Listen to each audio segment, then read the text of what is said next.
Picture a fortress at the end of the world. A cold fist of grey stone standing on a rock above a Welsh estuary, where the wind comes off the Irish Sea carrying salt and rain and nothing else, because there is nothing else out there. Now fill it with smoke that never quite leaves the rooms. Add walls that weep water in January, rushes on the floor that smell of old dogs and older grease, a garrison of soldiers who chew their food with the 3 or 4 teeth they have left, and one girl. One girl, 13 years old, so small that the midwives will later swear her body was never meant to survive what is about to happen to it. That's Pembroke Castle, Wales, in the winter of 1457. One of the strongest fortresses in Britain, and one of the loneliest. A place where you could freeze to death in a stone corridor 40 feet from a roaring fire. A place where a child is about to give birth to a dynasty, and nobody, not the girl, not the midwives, not the man pacing the wall walk above, believes both of them will be alive by morning. We're going back there tonight, not as historians reading about the Tudors in a warm library. We're going inside her skin. One winter, one girl. Everything she would have felt, feared, smelled, and survived. So, I make these history stories, and honestly, I still don't know if you actually sleep to them, or if you just like drifting off to the sound of medieval childbirth and dynastic catastrophe. Either way, you're my kind of people. Subscribe if you want. Get comfortable. Here we go. The pain wakes you before the bell does. Not the great pain. Not yet. This is the small, grinding ache low in your back that has been with you for weeks now. The ache of a body carrying something far too large for it. You're 13 years old. You will not turn 14 until May, and the child inside you has grown so big that you can no longer see your own feet when you stand, can no longer kneel at prayer without a cushion and a servant's arm, can no longer sleep except in short, shallow stretches between one ache and the next. You lie still in the dark and take inventory, the way you do every morning now. Back, aching, hips, as if someone has driven wooden wedges between the bones, feet, swollen inside their woolen stockings, because you sleep in stockings here. Everyone does, because this is Pembroke in January and the cold does not care who your grandfather was. Then the smell reaches you, the way it always does, in layers. Wood smoke first, sweet and sharp, from the fire that died to embers hours ago. Then tallow, the mutton fat stink of the rushlights, which cling to the hangings and your hair and everything you own. Then the rushes on the floor, months old now, holding in their dry stalks every spill and boot sole and dog since autumn. Then damp stone, and damp stone has a smell, a mineral, tomb-like breath that rises off the walls of this castle day and night, and underneath it all yourself. Wool worn for days, sweat gone cold. The particular heavy warmth of a pregnant body under too many blankets. There is no bath in January, there is a basin, a cloth, and courage. Welcome to Pembroke Castle in the winter of 1457. Welcome to the body of Lady Margaret Beaufort, Countess of Richmond, 13 years old, widowed for 2 months, 8 months pregnant, and on paper, one of the richest heiresses in the Kingdom of England, which is exactly why your life has gone the way it has, and exactly why so many powerful men would sleep easier if you quietly died this winter. Because here is the arithmetic of your existence, and you learned it before you learned to embroider. Your great-grandfather was John of Gaunt, son of King Edward III. That drop of royal blood passed down through a line the lawyers still argue about, plus the vast Beaufort estates that came to you when your father died. Those two things together made you a prize. Not a person, a prize. You were married for the first time at 6 years old to a boy you barely met. A marriage later dissolved like a business contract that no longer suited. Then, at 12, you were married again. To Edmund Tudor, Earl of Richmond, half-brother of the King of England. He was 24, you were 12, and Edmund, God rest him, and you do pray for his soul every day, because that is your duty and you take duty the way soldiers take orders. Edmund did not wait. Church law said a marriage could be consummated at 12. Common sense, common decency, and every experienced mother in England said, you wait years, because a girl of 12 can conceive but her body cannot safely carry. Edmund did not wait. A living heir would secure his claim to your lands for life. That was the calculation. You were the ledger it was written in. By summer you were pregnant. By autumn, Edmund was a prisoner, taken at Carmarthen Castle in the fighting between York and Lancaster that everyone is starting to call a war, and by the 1st of November he was dead. Plague, they said. He was buried at the Greyfriars in Carmarthen, and you never saw him again, and you were 13 years old, widowed, alone in a hostile country, with a child the size of a cannonball sitting on your spine. You had one place to go, and you went there that November, riding slow roads west through a Wales that does not love the English, your belly already heavy, your household small and frightened, until the towers of Pembroke rose over the water, and the gates of your brother-in-law's fortress closed behind you like a held breath. His name is Jasper Tudor, Earl of Pembroke, Edmund's younger brother, and he is, at this moment, very possibly the only man in Britain you can trust. Somewhere below, a door bangs, boots on stone. The castle is waking, and you need to get up because staying in bed is not something you do, not even now, not even like this. Lying still gives the fear room to move, so you move first. That is the first rule you have made for yourself in this place, and you will keep making rules for yourself for the next 60 years. When the fear comes, be already busy. You push back the blankets, and the cold takes you like water. Getting out of bed at 8 months pregnant is not one movement. It is a sequence, and you have learned it the way a soldier learns drill. Roll to the side, push up on one arm. The arm trembles now. It never used to tremble. Swing the legs down. Sit on the edge of the mattress while the room tilts and settles. Wait. Breathe. The baby shifts. A slow, muscular roll deep inside you. An elbow or a heel dragging across the inside of your body like something turning over in its sleep. And you put your hand on the mound of your belly through the shift and feel it. That pressure answering your pressure. And for one moment out of every day, this does not feel like a catastrophe. It feels like company.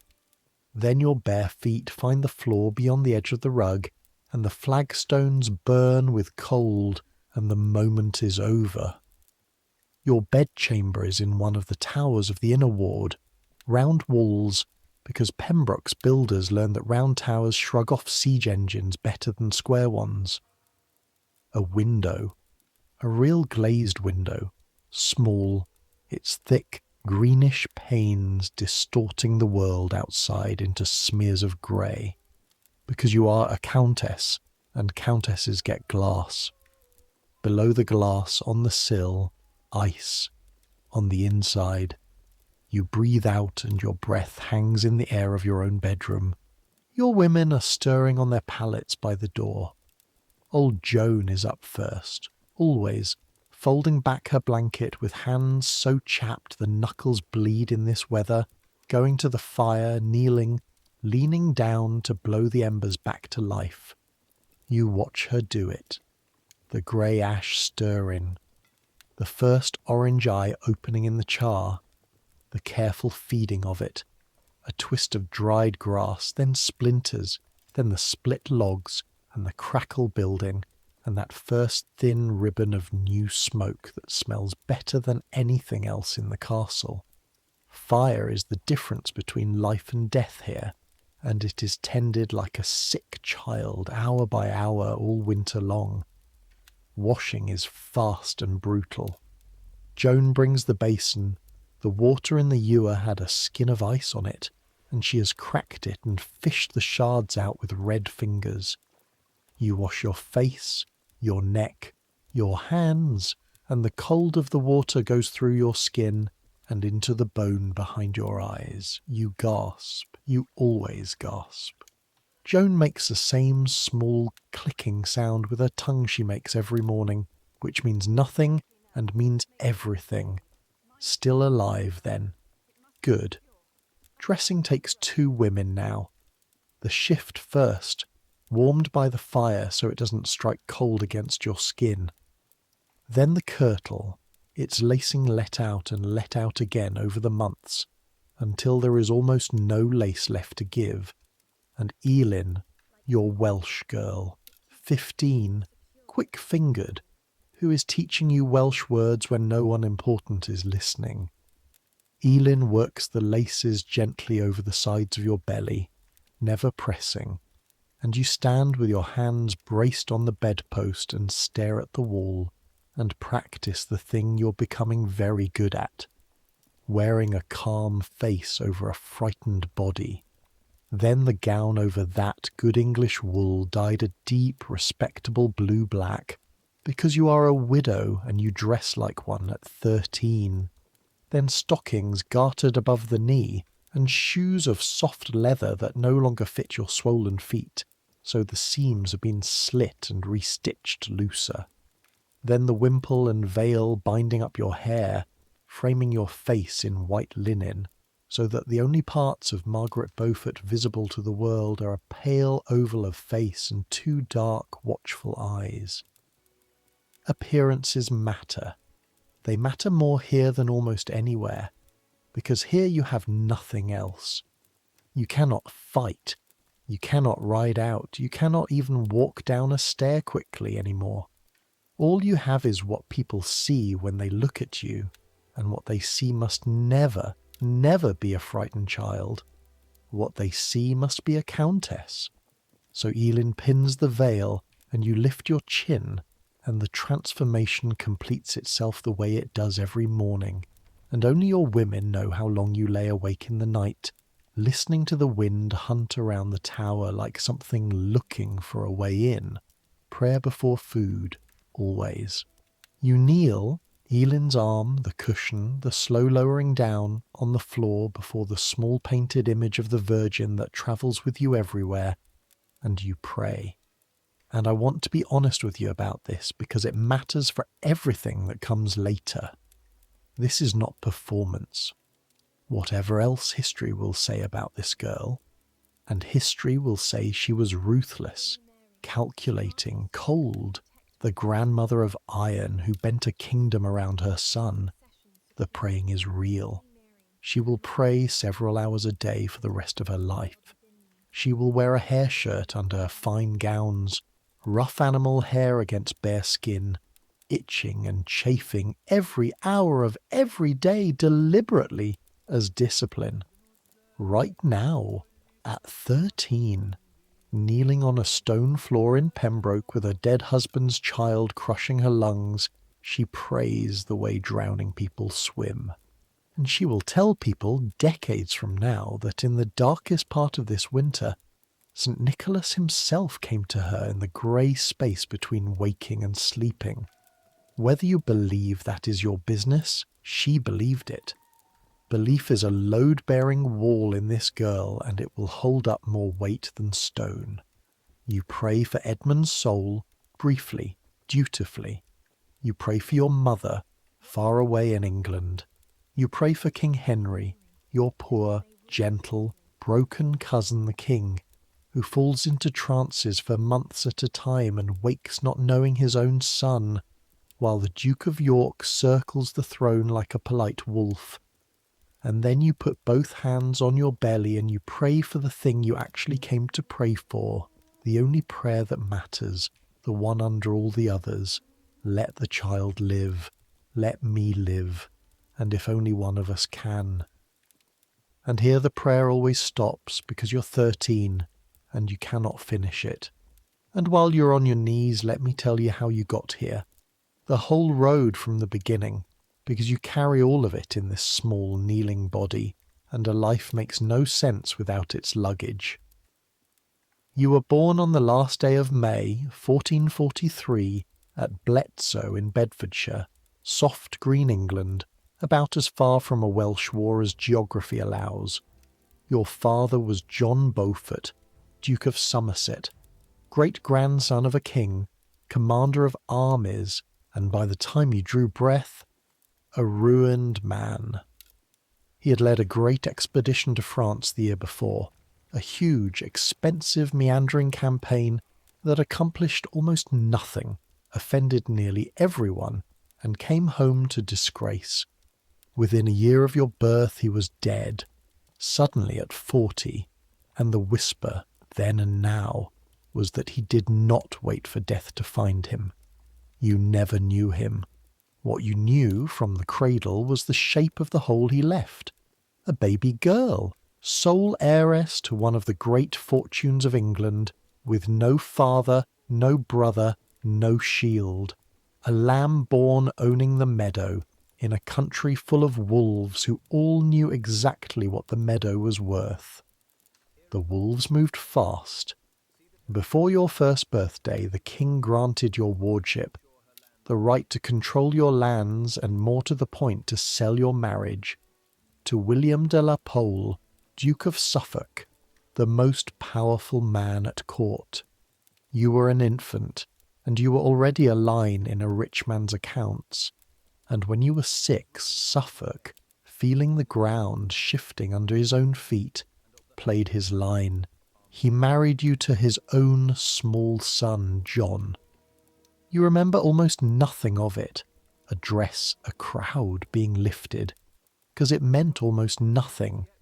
A marriage of children could be dissolved as long as it was unconsummated, and everyone treated it as what it was, a lien on your future, filed in church. Within the year, Suffolk had fallen anyway. Impeached, exiled, and then taken at sea by his enemies and beheaded over the gunwale of a boat with a rusty sword, 6 strokes, and his body thrown on Dover sands. You were 7 when you heard the manner of it. The man who had owned your future ended like that. You have never needed anyone to explain to you what the stakes of your inheritance are.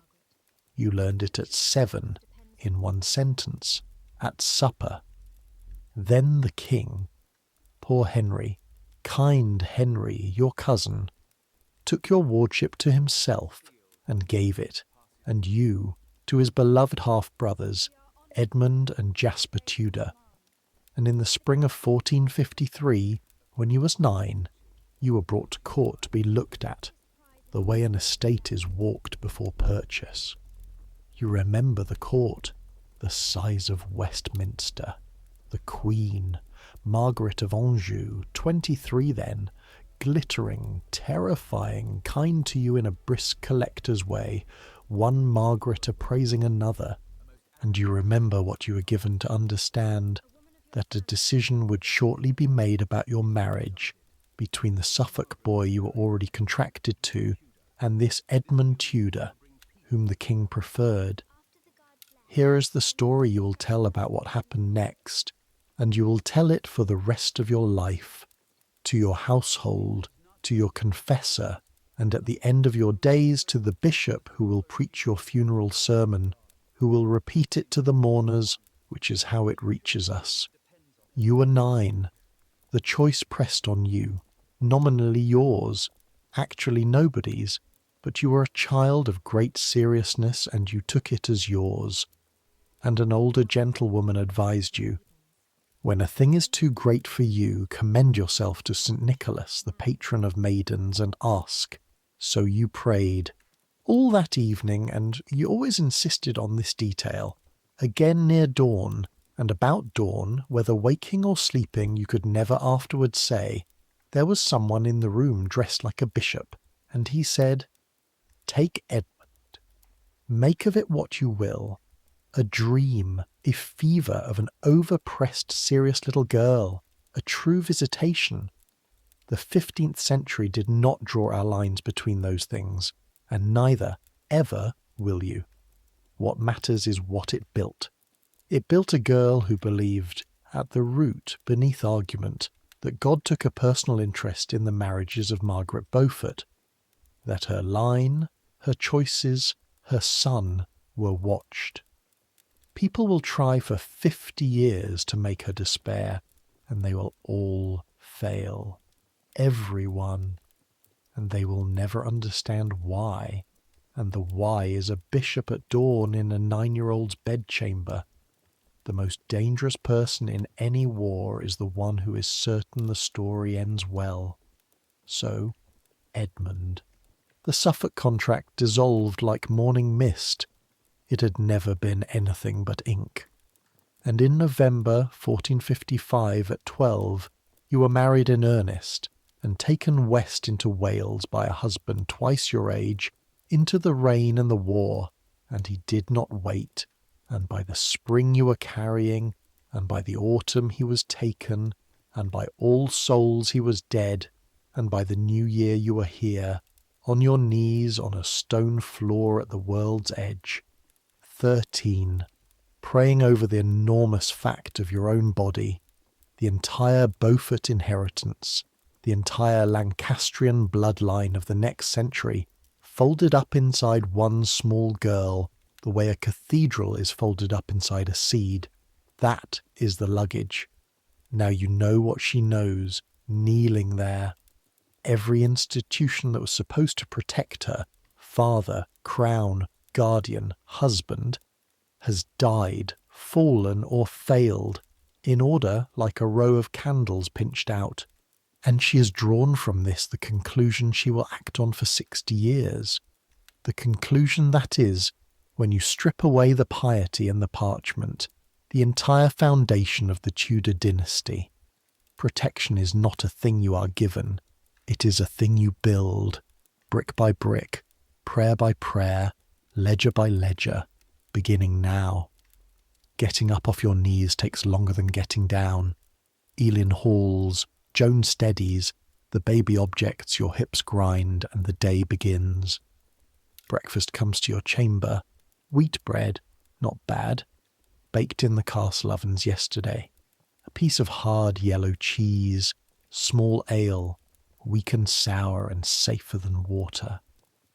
You eat standing by the fire because sitting has become its own project.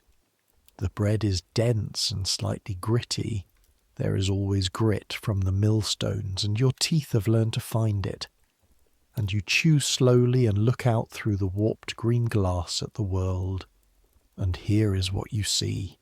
Smeared and doubled by the window, walls, grey curtain walls, and beyond them a slice of the estuary, pewter-coloured water at low tide fringed with brown mud, and gulls hanging in the wind like scraps of thrown paper. That is the whole world now. You have not been beyond the gates since November. You will not go beyond them until spring. This castle is your protection and your cage, and the two are the same stones. The bells of St. Mary's down in the little town ring for morning mass, thin and battered by the wind, and beneath your feet, down through floor after floor of the tower, you can feel more than hear the castle working, the thud of the well-house, the knock of the kitchen, boots in the ward, a horse. Somewhere a smith has started, the ring of iron regular as a heartbeat, and every morning at about this hour comes the knock you actually wait for. 2 knuckles, twice, firm. Jasper Tudor does not wait to be invited in exactly. He pauses 1 polite second and then enters, which is how he does everything. Correctly, but at speed. Your brother-in-law is 25 years old and he fills a doorway, not with bulk. He is lean, built like a man who has spent more of his life in a saddle than a chair, but with attention. His eyes go around the room before they go to you. Fire, burning. Window, shuttered against the worst of the wind, good. Women, present, proper. Countess, upright, dressed, alive. Only then does he bow, the exact depth owed to a countess by her earl, never a hair less because you are a child, and say, "My lady, how does the morning find you?" "Well, my lord," you say, "this is a lie." And he knows it is a lie, and you know he knows, and neither of you would dream of saying so. This is how you talk to each other, you and Jasper. Two people who both grew up as pieces on other men's boards, speaking in the smooth, armoured courtesies you were raised in, while underneath the courtesies runs the actual conversation, which is conducted in glances and pauses and the things deliberately not said. He crosses to the fire and holds his hands to it, and you catch the smells he brings in with him. Cold air, horse, wet wool, leather, and the faint tang of oiled steel. He has been up on the walls already. He is up on the walls every morning and most evenings, walking the circuit, looking out at the roads and the water. Pembroke's wall walk runs the whole ring of the defences and its great keep. And I want you to see this thing, because it is one of the wonders of medieval Britain.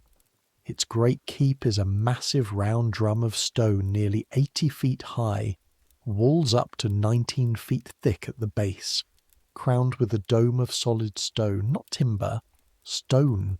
A stone dome built around the year 1200 by William Marshall, the man they called the greatest knight who ever lived.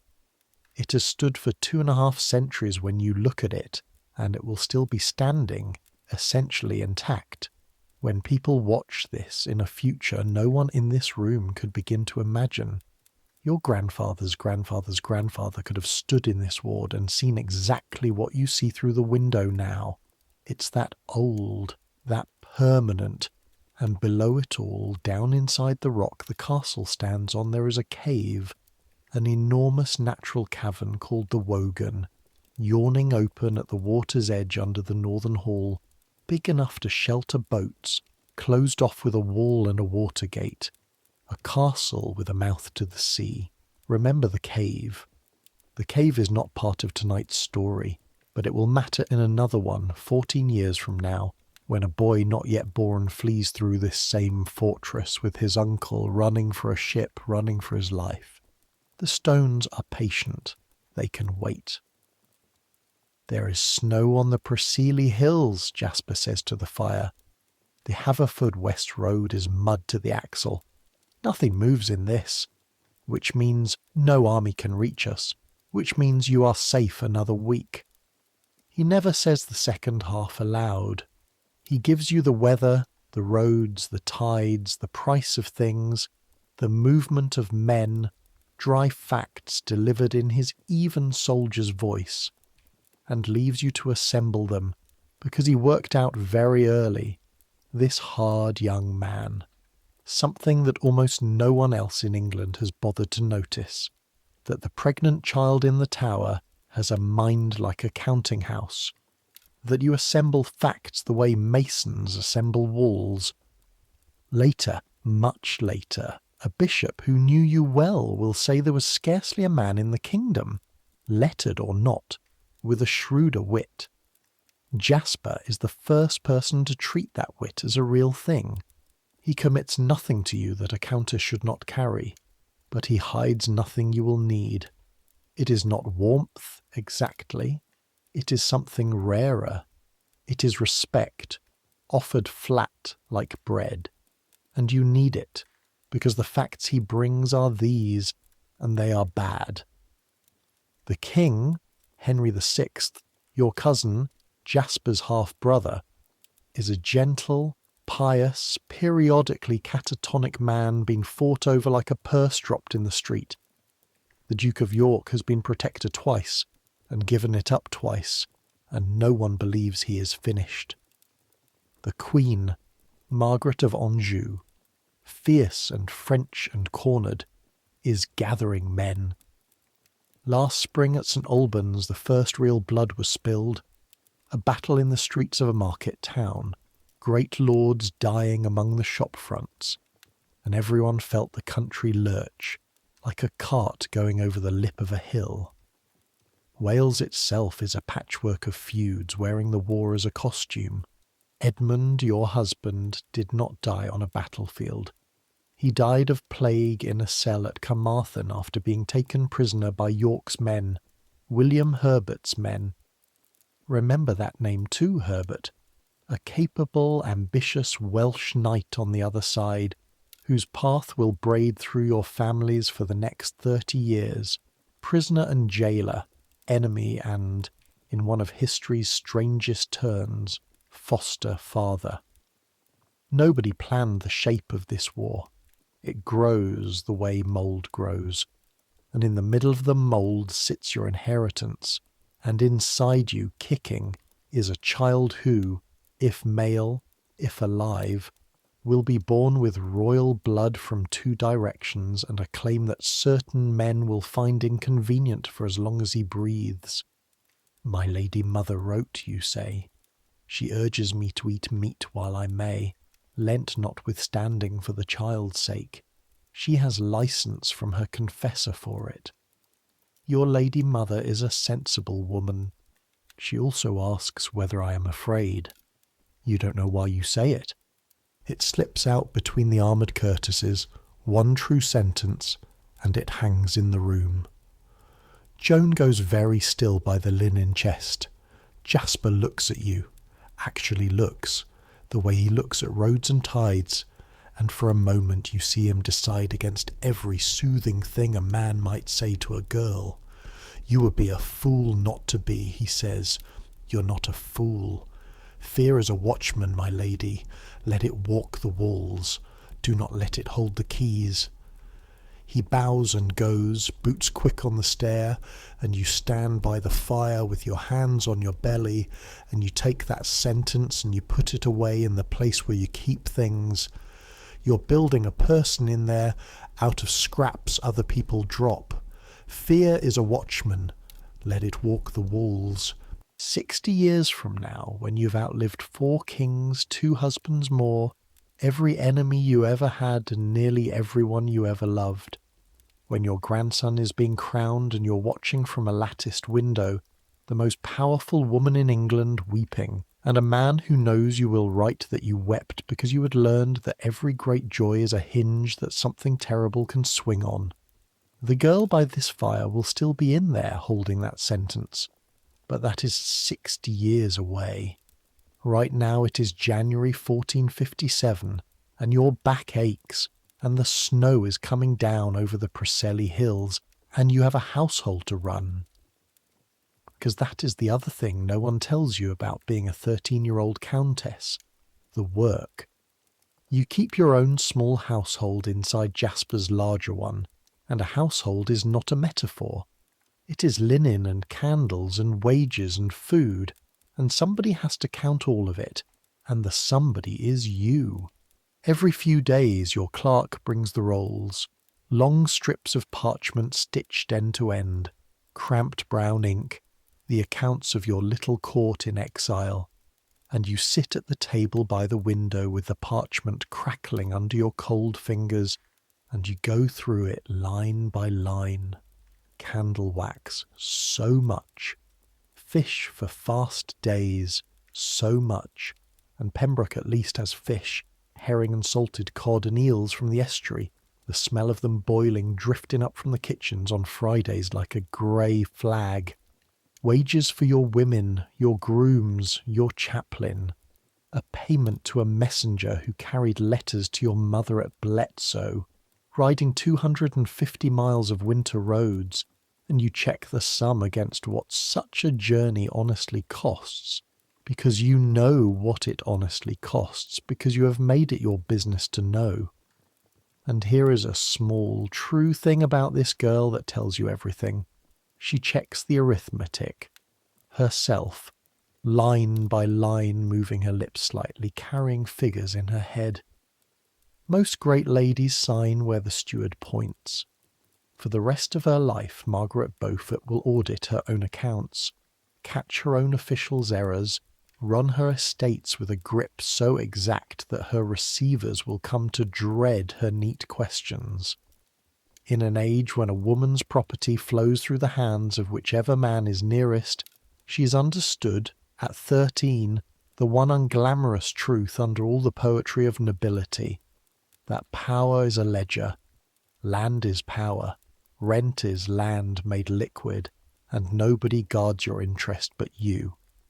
Your father died when you were 1, died in disgrace, possibly by his own hand, after a military expedition that went so wrong the king had to be protected from the scandal, and left you everything, and you have watched, your whole short life, how everything attracts everyone. Wardship of your lands was granted away when you were a baby, like a farm let out to tenants. Your marriage, your body, your future, was a grant on a roll of parchment, given first to one royal favourite, then to another. You've been an asset your entire life. Very well. If Margaret Beaufort is to be an asset, she will be an asset that keeps its own books. The clerk finds you one discrepancy this morning, a sum for firewood entered twice, and you draw a small, precise line through it, and note the correction in your own hand, small letters, upright, and the clerk swallows and says, "It shall be amended, my lady," and you say, mildly, that you are sure it was an oversight, and it probably was. But the word will go around the household by supper, the way it always does. She found it. She finds everything. And that word is armour. A mistress who counts is a mistress it is dangerous to rob, and a mistress it is dangerous to rob is a mistress who eats in winter. You are learning to rule the only territory you currently have, which is 4 rooms in a tower, and you are ruling it well. Near midday you take your walk. The midwives insist on it. A woman with child must move, humours must not settle. And so, wrapped in a cloak lined with squirrel fur, hood up, with Elin at your elbow and Joan behind, you make the slow circuit of the inner ward. And this is where you meet the castle, all of it, at ground level, in your face. The cold outside is a different animal from the cold inside. Inside cold sits, outside cold moves. The wind comes off the water and through the gate passages in solid pieces, and it finds every gap in your clothing with fingers like wire. The ward underfoot is churned mud, frozen at the edges, glazed with dirty ice where the puddles stand, and crossing it is navigation. You read the ground, you choose your footing, Elin's arm rigid under your hand because a fall now does not bear thinking about, so you think about it constantly. The ward is loud. Everything in a working castle is louder than you expect. The smithy rings and rings, and when you pass its open front, the heat rolls out at you like a wave, a wall of orange light and coal stink. And inside, half lit, the smith's hammer comes down on a glowing horseshoe and the sparks jump like fleas. 2 boys are hauling water from the well house, the rope groaning on the windlass, the full bucket coming up streaming, and they slop it into a barrow tub and the spill freezes almost while you watch. A cart of firewood stands by the kitchen door, and a man tosses split logs down to another in a rhythm. Thock, thock, thock, and the smell of the fresh split oak is clean and sharp in all the smoke. Chickens complain. A dog watches you from the lee of a wall with its chin on its paws, too cold to beg. From the kitchens comes the eternal knocking of knives on boards, and the smell of the day's pottage, leeks, onions, barley, the bones of yesterday's mutton. And from the guardroom by the gate, male laughter and the smell of men, leather, sweat, ale, smoke, iron, and everywhere, eyes. This is the part they do not put in the chronicles. Every person in this ward knows exactly who you are, and every one of them looks, quickly, sideways, the way people look at a comet. The little countess, the Lady Margaret, 13, widowed, great with child, English, richer than everyone they have ever met put together, walking her slow circuit on the arm of a Welsh girl. Some of the looks are pity. Some are appraisal. How much would she be worth delivered to the Duke of York's friends? A thing you do not let yourself dwell on. Behind these particular walls, with this particular garrison of Jasper's picked men, and some of the looks, more every week, and this is a thing you are beginning to notice and file away. Some of the looks are something else. The Welsh have long memories and longer prophecies. Their poets have sung for generations of a son of prophecy, a deliverer of the old British blood who will come out of Wales and take the crown of the island back from the Saxons. Jasper's family is Welsh, Tudor from Anglesey, servants once, then suddenly, scandalously, royal, when Jasper's Welsh grandfather's son secretly married a widowed Queen of England. The bards already circle this family like gulls behind a plough, and now the family has a child coming, born in Wales, of the blood of kings on both sides. You catch a kitchen woman crossing herself as you pass, not against you, for you, and murmuring something in Welsh, and you ask Elin later quietly what the words meant. Elin is embarrassed. Servants talk, my lady. Foolishness. Tell me the foolishness, she said. Elin admits that the lady carries the dragon. You are English. You are pious. You are, on your bad days, still a child who wants her mother. You do not believe in bards' talk about dragons, but you put it in the place where you keep things. Next to fear is a watchman, because you have noticed something already at 13 that many men never learn at any age. It does not matter in the end whether prophecies are true.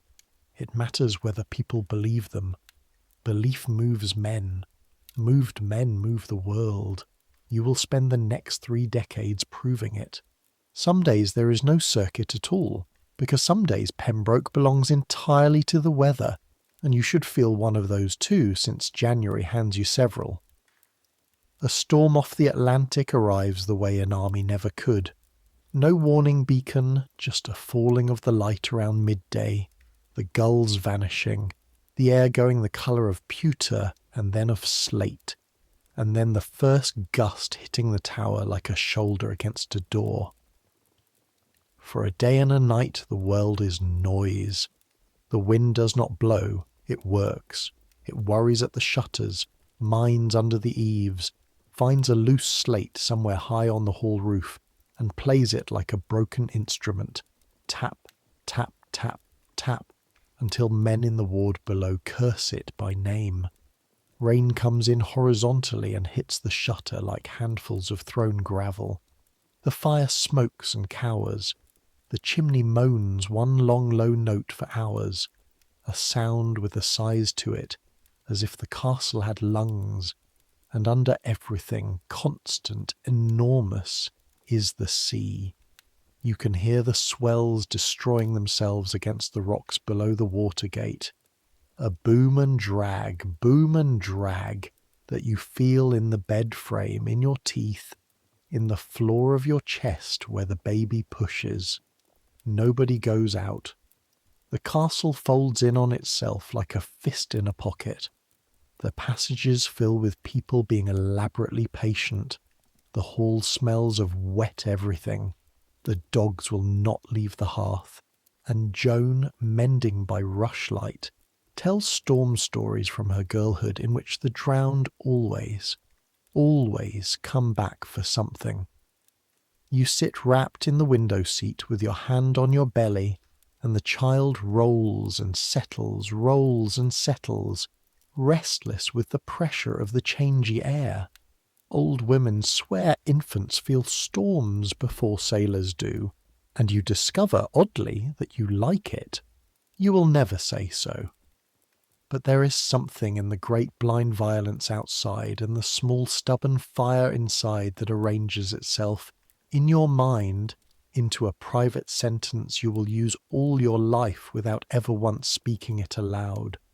Weather passes, walls hold, keep the fire lit. In the morning the world is rinsed and stunned. The ward glitters with torn slate and scattered thatch. The estuary is the colour of a knife, and everyone comes out blinking and counts the damage and finds it, as usual, less than the noise promised. Almost everything in the coming 30 years will be like this.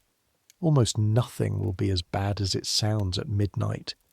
She learns it here first from actual weather. It is not the worst school. By the time your circuit is done, your face has gone stiff. Your fingers inside their gloves are wooden, and the ache in your hips has climbed into your back and set up housekeeping. Elin and Joan get you up the tower stair, 12 steps, rest, 12 steps, rest. The spiral turning always the same way, your shoulder brushing the cold stone core. And back into the chamber where the fire has been kept up, and the heat meets you at the door like an embrace, and you stand there for a moment with your eyes closed, just breathing, just aching, 13 years old, and outside the wind goes on hunting around the tower, patient, all afternoon. That is a good day. I have shown you a good day. Now I have to show you the night everything changes, because it is coming, and it is close. But first you need to understand what childbirth is here in 1457. You need to understand it the way she understood it, lying awake, listening to the wind. Because we talk about medieval childbirth in numbers, and numbers are anaesthetic. Let me take the anaesthetic away. Every woman you have ever known has stood at this door. Your mother stood at it, many times. She buried children as well as raised them, most mothers do. The kitchen woman who crossed herself has stood at it, on straw, with a neighbour holding her hands. The queen herself in her palace, with physicians in the next room. The next room, mind, because a male physician does not enter the birth chamber. Birth is women's country. The queen stood at the same door as the kitchen woman, and the door does not care about rank. Roughly one birth in every few dozen kills the mother, and a woman does not give birth once. She gives birth 8, 10, 12 times if she lives, rolling those dice again and again until the arithmetic catches her.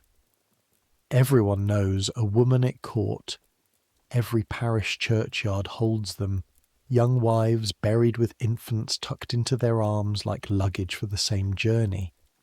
And that is the arithmetic for grown women, for a girl of 13, small even for 13, delicate, narrow through the hips as a boy. The numbers are not written anywhere because no one dares write them. The midwives who examined you when you came to Pembroke went out of your chamber with faces like closed shutters, and you heard through the door one say to the other, in the tone women use for hard facts, "She is a child, she is too small," and then, lower, "Pray, the babe is small too. There is no surgery that saves both." Understand this. If a birth goes truly wrong in 1457, the choices are the mother or nothing. There is no relief for the pain. Pain in childbirth is doctrine, Eve's portion, and easing it is next door to blasphemy. What there is women. Experienced hands, Warm rooms, birthing girdles, long strips of parchment written over with prayers, lent out by abbeys, wrapped around the laboured belly. Relics, if you can get them. Saint Margaret, your own name saint. And this is why half the girls in England are called Margaret, Saint Margaret, who was swallowed by a dragon and burst out of its belly unharmed, and is therefore the patron of women in labour. Her legend read aloud over you, a cross laid on your body, prayer and hands and hot water and courage. That is the entire medical arsenal. That is what stands between you and the churchyard. And so, in the last weeks of January, the castle prepares your chamber the way castles prepare for siege, because that is precisely what it is. The room is closed. Hangings go up over the window. Birth wants dark, warm, enclosed. Light and cold air are dangers. The chamber becomes a cave, a den, womb around womb. Fresh rushes down, herbs strewn in them, rosemary, dried rose, things that fight the bad air, wood stacked high, water hauled, linen, piles of it, clean, more than seems possible to need, and you will need all of it. The men are banished, all of them, even Jasper, especially Jasper, who takes his banishment to the wall walk and wears a groove in it. The women move in, the midwives from the town, hands scrubbed, sleeves rolled, women who have done this 200 times, whose forearms are ropes of muscle, who talk to each other over your head in Welsh in short working sentences. Joan, Elin, white-faced, too young for this, but you will not send her away because her hand is the one you hold when the fear walks in off the walls at night. The girdle of prayers is wrapped around you. The life of St. Margaret is read. Snow tips past the shuttered window in the dark, and in the last deep black hours of the 27th of January it begins. I am not going to make this pretty, and I am not going to make it monstrous. I am going to make it true, and the truth is that it is work, the hardest bodily labour a human being can perform, done by a body 4 years too young for it, and it goes on and on and on. It begins as a tightening, the whole belly gathering itself, a fist slowly closing, hard as the stone of the walls, and a pain that starts in the back and wraps forward, and then lets go. And you think, every first mother thinks, I can do this. And the midwives read your face and say nothing, because they know what the first hours are, the shallow water. The tide comes in a step at a time, all night. The fists close harder. The gaps between them shrink. You walk the chamber because walking helps. One small circle, firelight and shadow, Elin's arm, the rushes whispering under your slit-seamed shoes, and the pains take you standing and you grip the bedpost until the wood creaks and your rings bite your fingers, and you breathe the way old Joan tells you to breathe, low, like a bellows, again, again. The wind booms in the chimney. Wax runs down the candles. Somewhere in the castle a door bangs and men's voices pass and fade. The world of men going on, oblivious, irrelevant. By dawn you're on the bed and the water is deep. The pains come now like waves against a seawall, one on the last one's shoulder, and the world has shrunk to this room, this body, this next wave. The hair is soaked flat to your head. Your shift sticks to you. The midwife's hands are on your belly, pressing, reading it like a document, and their sentences in Welsh get shorter, and you know enough Welsh now, Ellen's whispered lessons, to catch words you wish you did not. Bach, small, rifach, too small, not the child, you. While this is happening, hold the thread of the pain a moment. It will wait for you. It is going nowhere. I want to show you the other side of the wall, because there is another vigil being kept tonight and no one ever tells it. Jasper Tudor is on the wall walk in the dark, and he has been there for hours, and he is useless, and he knows it, and it is eating him alive. The most capable man in Wales, a man who can move 100 armed riders across a hostile county in winter, who holds this entire corner of the kingdom together with garrisons and letters and sheer worked iron will, is walking a stone circuit in the snow because the only battle that matters tonight is being fought in a room he is forbidden to enter by a 13-year-old, and there is not one single thing his sword or his seal or his name can do about it. He has already lost his brother this winter. The word came to him at Pembroke in November, Edmund dead at Carmarthen, dead in the enemy's keeping, dead of the plague in a cell. And whatever Jasper Tudor did with that grief, he did it alone and fast and out of sight, because the girl was arriving heavy with child, and someone had to be the wall she stopped against. So he became the wall, and tonight the wall is pacing. The snow comes in off the sea in long, slanting drifts through the torchlight. The sentries give him room. Twice he stops at the door at the base of your tower and stands there, and the women's voices come down the stair, muffled, rhythmic, terrible in their steadiness, and twice he turns and climbs back to the walk without going in, because the rules of the birth chamber are older than earls, and he is, whatever else, a man who keeps rules.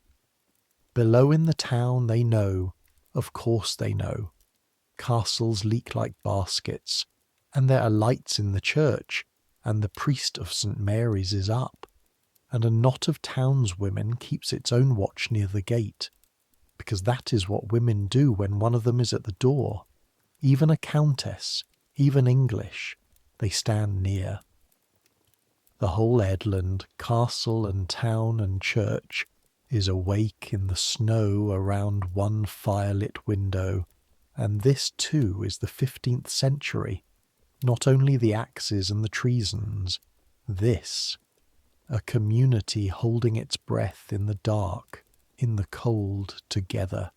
Near dawn a servant comes to Jasper on the wall with ale he does not drink and asks, carefully, whether his lordship will rest. And Jasper looks out at the black estuary and says in the flat voice, a thing the servant will repeat below stairs for years, my family is one brother, and whatever God sends up that stair tonight, I will stand here. Now go back up the stair. She needs you. It is getting hard. Time stops meaning anything. There is firelight and pain and the voices of women. Someone wipes your face with a cloth wrung out in warm water, and the small kindness of it makes you cry when the pain could not. Someone holds a cup of caudle to your lips, hot spiced wine thickened with egg, strength in a cup, and you get down 2 swallows. The prayers go on in the corner, Latin, rising and falling, the same words over and over until they stop being words and become a floor, something under you, something to stand on. You are 13. You want your mother.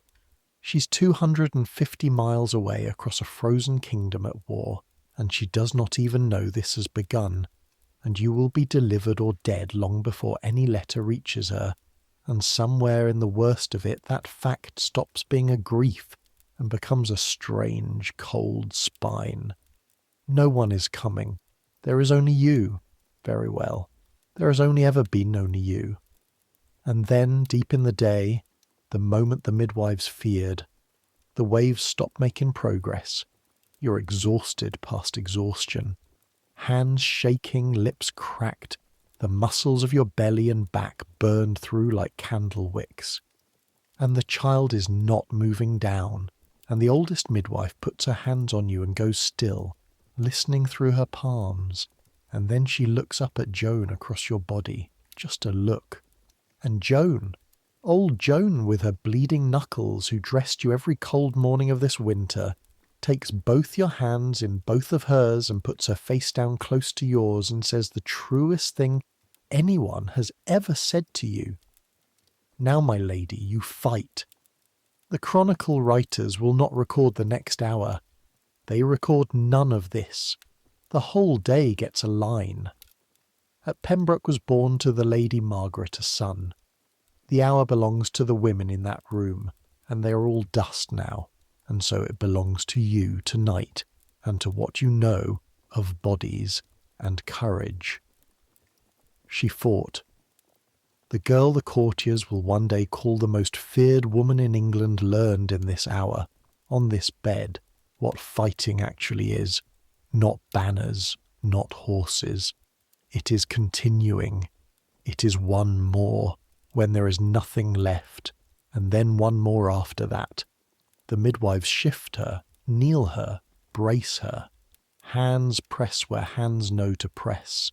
The room narrows to a tunnel with a dark at the end of it, and she goes down the tunnel one wave at a time, tearing, burning, sobbing air like a runner, Elin crushed-fingered and weeping, the Latin floor of prayer holding, the fire snapping, the snow falling on Wales, and then a slither, a rush, a sudden appalling emptiness, like a keystone pulled, and silence. One heartbeat of silence. Two, the worst 2 heartbeats of your life. Nothing in the next 60 years will be longer. The midwife's hands working at something small and dark and still, clearing the little mouth, rubbing the little chest, and the fire snaps, and the wind, and a cry. Thin, furious, climbing, alive. A son, Joan says, and her voice breaks in half on the word. My lady, you have a son. They put him on your chest, wrapped tight, and he is astonishingly heavy for something so small, a warm dense weight over your hammering heart, and he smells of blood, and of something under the blood that no one has ever been able to name, and his face is crumpled and ancient and brand new, and his hand, his whole hand, closes around one of your fingers with a grip like a man's, and holds on. You're 13 years old. You will bear no other child, ever. This day has broken something in your small body that will never mend, though it will be years before you understand that. Everything you will ever be flows through this one boy from this 1 hour. Every plot, every letter in cipher, every marriage you negotiate, every enemy you outwait, every prayer of the tens of thousands of prayers left in your life, all of it from now on has a single object, and the object is asleep on your chest with your finger in his fist. They ask what he shall be called. Edmund, someone assumes, for his father. Henry, you say? The room pauses. You say it again, cracked-voiced, flat, final, 13 years old and absolutely certain. Henry, for the king, a king's name, and whether anything more moves behind your wrecked dark eyes when you say it, whether some door opens in that moment onto a stair only you can see. The women in the room cannot tell, and the historians will argue about it for 500 years. It is the 28th of January, 1457. In a tower room at Pembroke, a child has borne a child, and his name is Henry Tudor. And outside the shuttered window, the snow goes on falling on the fortress and the estuary, and the whole cold, waiting country. And nobody in England, not the king, not the queen, not the Duke of York in all his power, nobody knows that the future has just happened, in the dark, in Wales, in the arms of a girl. Sleep now, both of you. You have earned it. But the story is not done, because surviving the day is not the same as surviving the world. Rest a while, and then we will go on, because the world is coming. The days after a birth are their own country, and you live in it through February.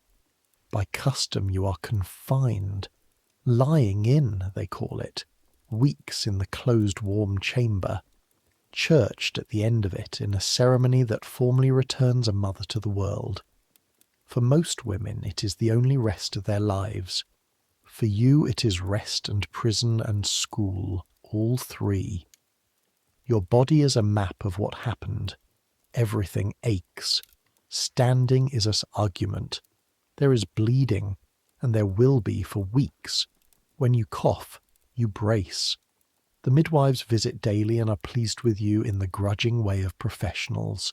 The fever, the childbed fever that kills more mothers than the birth itself, kills them smiling and nursing on the 3rd day and raving by the 5th. The fever does not come. You wait for it the way the garrison watches the roads. Day 3, day 5, day 8. It does not come. Joan burns a candle to St. Margaret. You suspect the scrubbed hands and the clean linen mattered more, but you pay for the candle. The child thrives. This is not a small sentence. Half. Think about that word and then think about it again. Something close to half of all children born this year in Britain will not see their 10th birthday. Plague, pox, fevers, coughs, the flux, teeth, accidents, winter. Parents love their children exactly as much as you love yours, and they bury them anyway. And everyone lives with that arithmetic the way people live beside a loud river. You stop hearing it, mostly. You will never stop hearing it. You have one. You will only ever have one. Every cough from the cradle for the next 20 years will go through you like a blade. But he thrives. A wet nurse feeds him. Countesses do not nurse. Your milk is bound up with linen, painfully, another thing no chronicle mentions. A big, calm Pembrokeshire woman, whose own baby shares the milk, and little Henry feeds like a soldier and sleeps like a stone and yells with a force that makes the garrison men grin in the ward when the window is unshuttered at last. He has a surprising amount of dark hair. His eyes, when they settle, are grey-blue and slightly hooded, and one of them wanders just a little. It always will. Men meeting the king decades from now will find that odd, distant left eye unsettling, as if he were watching two things at once. He watches you. Babies watch whoever holds them, but you are 13, and this fact is new to you, and it undoes you every single time. You move across the room and the small head turns, tracking, and something in your chest turns with it. You spend the confinement doing 3 things, and the third one is the important one. You heal. You hold your son. Hours. More than is thought quite proper for a great lady, and you do not care. You have him swaddled and dense in the crook of your arm while you work, his breath a tiny metronome against your ribs, and you write letters. Letters, in 1457, are a physical labour and a physical risk, and you should feel both in your hands. You write your own, another oddity of yours. Great folk dictate, but a dictated letter has a clerk in it, and some things must travel with no witnesses. Sitting at the little table by the window in the good light of late morning, wrapped against the cold, with the writing things laid out like surgeons' tools. The quills, goose, cut by your own penknife, and cutting them is a skill in your fingers now. The shaft's slight greasy resistance, the 2-angled strokes, the slit, the nib-trimmed square on the thumbnail, the ink, oak gall and iron, brewed black and faintly smelling of vinegar, which bites into the parchment and darkens as it dries, so that your words go down grey and come up black, as if the page were developing an opinion. The parchment itself, sheepskin scraped and pounced, and you can feel, always, faintly, which side was the animal's outside. The pen drags differently on it. Sand to blot.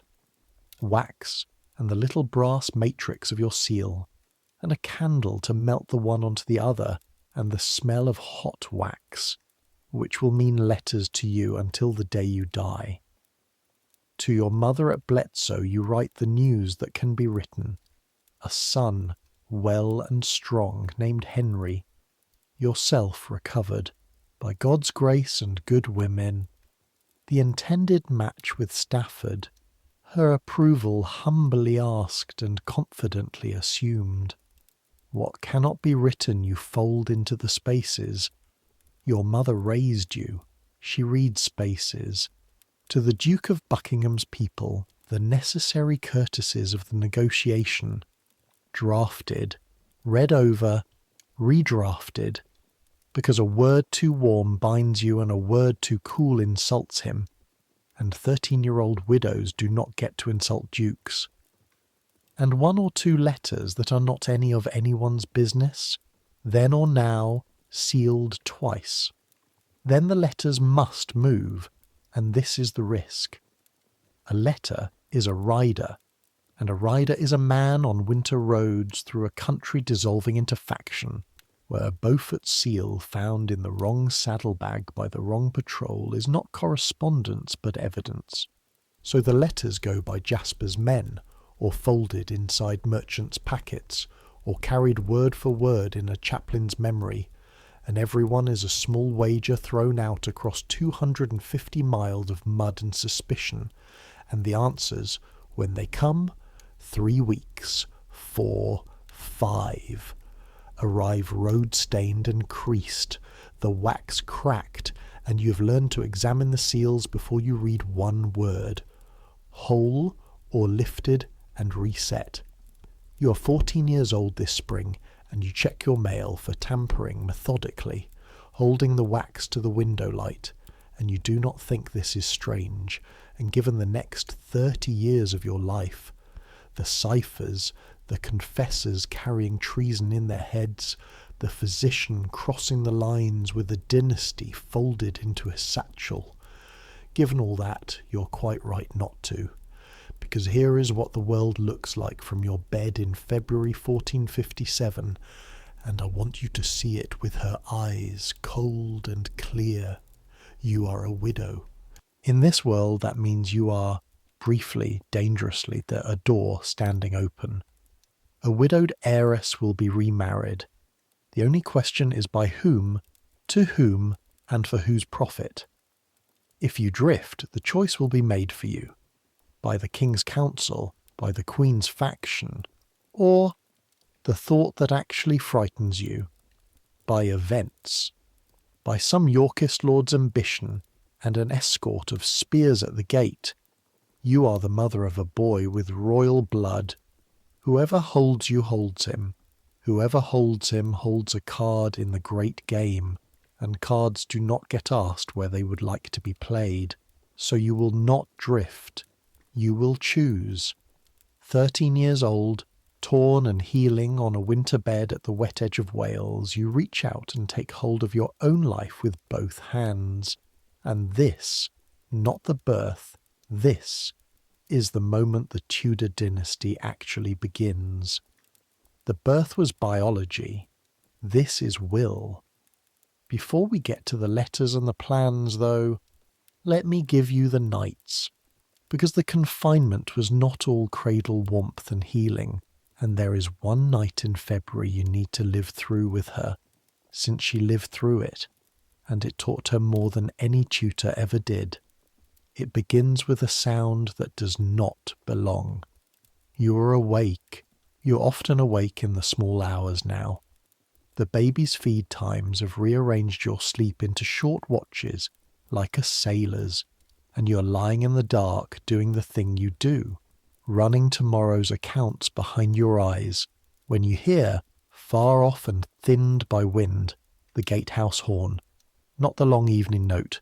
2 short blasts, then boots on the wall walk overhead, fast, more than one man, and voices pitched low and urgent, and then, worst of all, the sound of the castle waking in the dark. Doors, Iron, the stables, a horse's complaint, the ward filling with movement that is trying to be quiet. Joan is up before you can speak, at the shutter, opening it a finger's width to the freezing night. Torches are being lit along the wall. Down at the gatehouse more torches, and in their smoky light you can see the gate is shut. The gate is always shut at night, and men are on the parapet above it, looking out and beyond the wall, out in the blackness where the town road runs. There are lights that should not be there. Moving lights, horsemen with torches, a dozen at least, drawn up before the gate in the middle of a February night. Understand what your body does with this information. 13 years old, 4 weeks from childbed, with a sleeping infant 20 feet away. Your heart does not race. It slams. Once, hard, like a fist on a table, and then settles into a fast, sick drumming you can feel in your throat and your wrists and the healing floor of your belly. Your mouth dries so fast it clicks, and your mind, this is the part that is you, the part that will still be operating in crises when you're 60. Your mind goes cold and starts producing lists. If they are Herbert's men, the child goes where? If the gate falls, the keep has its own door, its own well. If the keep falls, the keep has never fallen. The keep cannot fall. 19 feet of martial stone. Elin is already at the cradle without being told, wrapping the sleeping baby against travel, and the wet nurse is up, and nobody has said one word, and that silence. 4 women in a dark room preparing for catastrophe and total, practiced silence. That silence is the Wars of the Roses. That is what the poets never put in. Voices at the gate now, called challenge, wind-shredded answer. A long pause that lasts by your heart's counting about a year. Then, and you will remember this sound with gratitude on your deathbed, laughter. One man's laugh from the parapet, big and disgusted, rolling flat across the ward, and the groan of the bars coming off the gate, and the torchlit riders clattering in under the vault, and the night dissolving into the ordinary noise of horses being taken and men being fed. It is a returning patrol of Jasper's own riders, days overdue, driven wide of their road by flooded fords, coming in half frozen in the dark like fools instead of waiting for dawn like Christians, because their sergeant's wife is in the town, and the story gets better with every retelling for a week, because the sergeant swore he would not spend one more night in a wet hedge for all the sheep in Pembrokeshire. Relief does strange things. Elin laughs and then cries. The wet nurse says something in Welsh that is certainly not a prayer. Joan closes the shutter with enormous trembling dignity, and you sit down on the edge of the bed because your legs have decided, now that it is over, to stop pretending, and you notice that your hands are shaking, and you watch them shake with a kind of detached interest, and you make yourself a note in the place where you keep things. Not fear is a watchman. You have that one. A new one. Tonight it took the castle an hour to be sure of a dozen friendly horsemen. An enemy would not have blown the horn. The next morning you ask Jasper, mild, over the accounts, in the tone you might use to ask about candle deliveries, what signal his patrols carry so that the gate can know them at night, and whether it is changed, and how often. There is a pause of exactly the kind you are learning to collect. Then Jasper tells you. And then, being Jasper, he tells you the rest. The beacon arrangements along the estuary, the tide tables that govern the Watergate, which town men can be trusted to carry word and which merely to carry gossip. He tells the Countess these things formally, because a Countess in a war ought to know them. He's the only man in Britain who would think so. You memorize every word. 2 mornings later comes Candlemas, the 2nd of February, the Feast of the Purification, 5 days after your son's birth, and the whole castle goes to the chapel in procession with candles, every soul carrying a flame, and the chapel fills with the smell of beeswax and wet wool and cold stone, and the light of 100 small fires moves on the vault like water. You're not churched yet. You watch from the door wrapped in fur, which is permitted, and the candles are blessed for the year. These are the candles that will be lit against thunderstorms and set into the hands of the dying holy fire in storage. And the priest's Latin rises, and the garrison sings badly, hugely, and beside the door the wet nurse holds your son, 5 days old, his face a small red fist in the swaddling, 1 week's whole life, and the singing rolls over him, and he does not wake. And standing there in the doorway, between the darkness and the light, not permitted quite yet into either, you have one of those moments that do not appear in any account roll, but that hold a life together at the joints. All this fire against the dark, you think, that is all anyone is doing, anywhere. The Queen with her armies, Jasper with his beacons, Joan with her hearth, me with my ledgers, candles against the night, lit one at a time and passed hand to hand and guarded. You will found colleges at the end of your life, great ones. Scholars will still be studying in them at Cambridge 5.5 centuries later, and they will keep your statutes and drink from your cups and argue under your portrait. A thin old lady in a widow's barb with eyes like an auditor. You will endow professorships of divinity, fund the new printing men, drag learning into England by its collar. Everyone will call it piety, and it will be piety. It will also be this doorway, this Candlemas, this thought. Light is a thing you make, and store, and hand on. She spent 50 years handing it on. Some of it is, in the most literal way, still lit.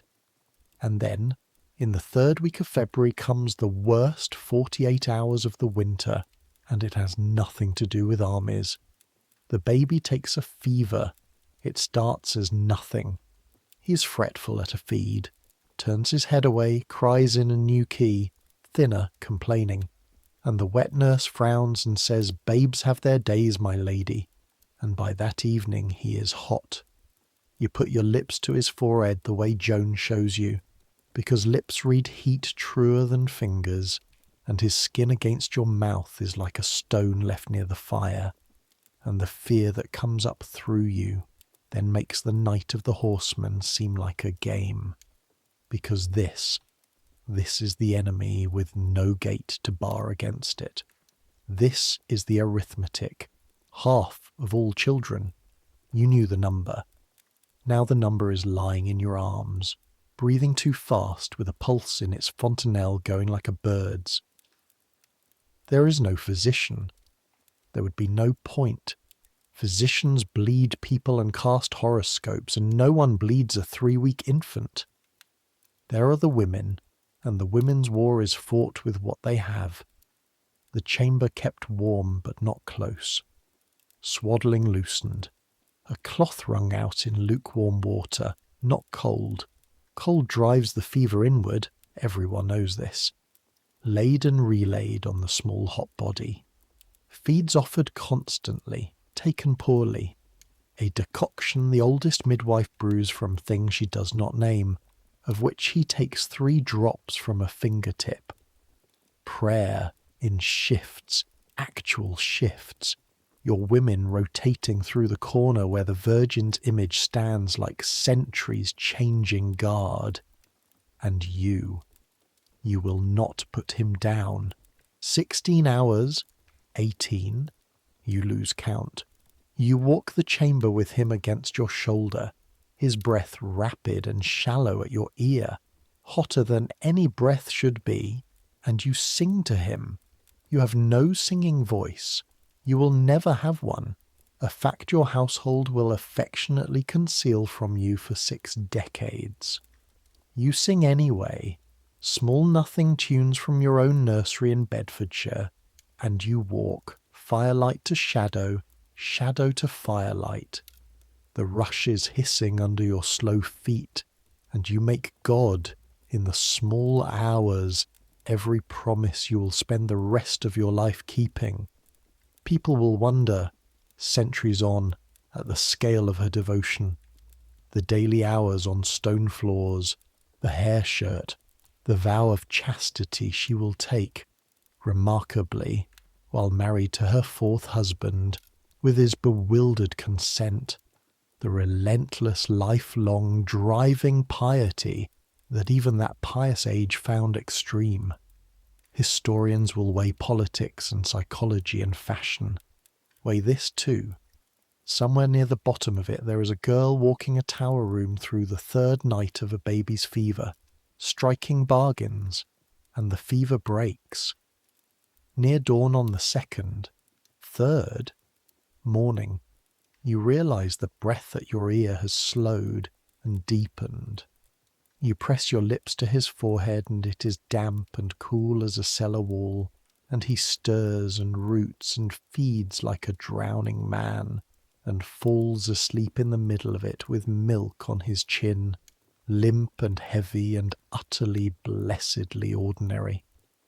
And you stand there swaying with him in the grey light, past exhaustion, past relief, in some clear country on the far side of both, and Joan takes him from your arms and takes you by the elbow and puts you to bed like a child, which you are, which you have not been allowed to be for 2 years, and you sleep 11 hours and wake with your face stiff from crying you have no memory of doing. He will live, this boy, to 52, a great age for his family, a fine age for a king. He will survive this fever, and childhood in a hostage's household, and 14 years of exile, and a storm at sea, and the sweating sickness and battle, and 30 years of men who wanted him dead. Of all the improbable survivals stitched end to end to make the Tudor century possible, the first one happens here, in a dark tower room, in a girl's arms, and no one ever wrote it down, and I have restored it to you from the one fact we possess, which is that he did not die. Behind every did not die in history there is a room like this one. Tonight you have stood in it. That is worth a little lost sleep. There is one more February day to give you before the gentle ones, and it is the day the war walks in the gate wearing mud. A single rider, mid-month, on a blown horse, one of Jasper's men, in from the east, and by the time he has handed his horse off, the whole ward knows he carries news, because news has a walk. You hear it from your window, the ward's noise changing pitch, the way water changes over a stone, and that evening Jasper comes up to your chamber after supper, which is not his hour, and sits, which is not his habit, and gives it to you straight, because that is your arrangement. The court is trying to make peace, and the peace is failing. The great men have been summoned.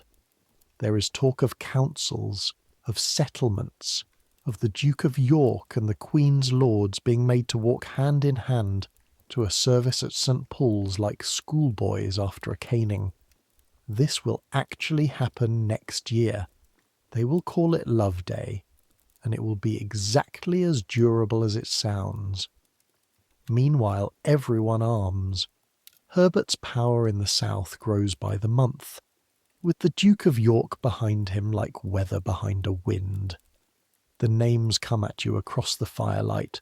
York, Warwick, Salisbury, Somerset, Herbert, Devereux, and you sit very still and build the map behind your eyes, because you have discovered that this is how your mind holds a war, not as stories, as accounts. Two great affinities, overdrawn against each other. A king who cannot audit his own household, let alone his kingdom. A queen driven to keep books of her own.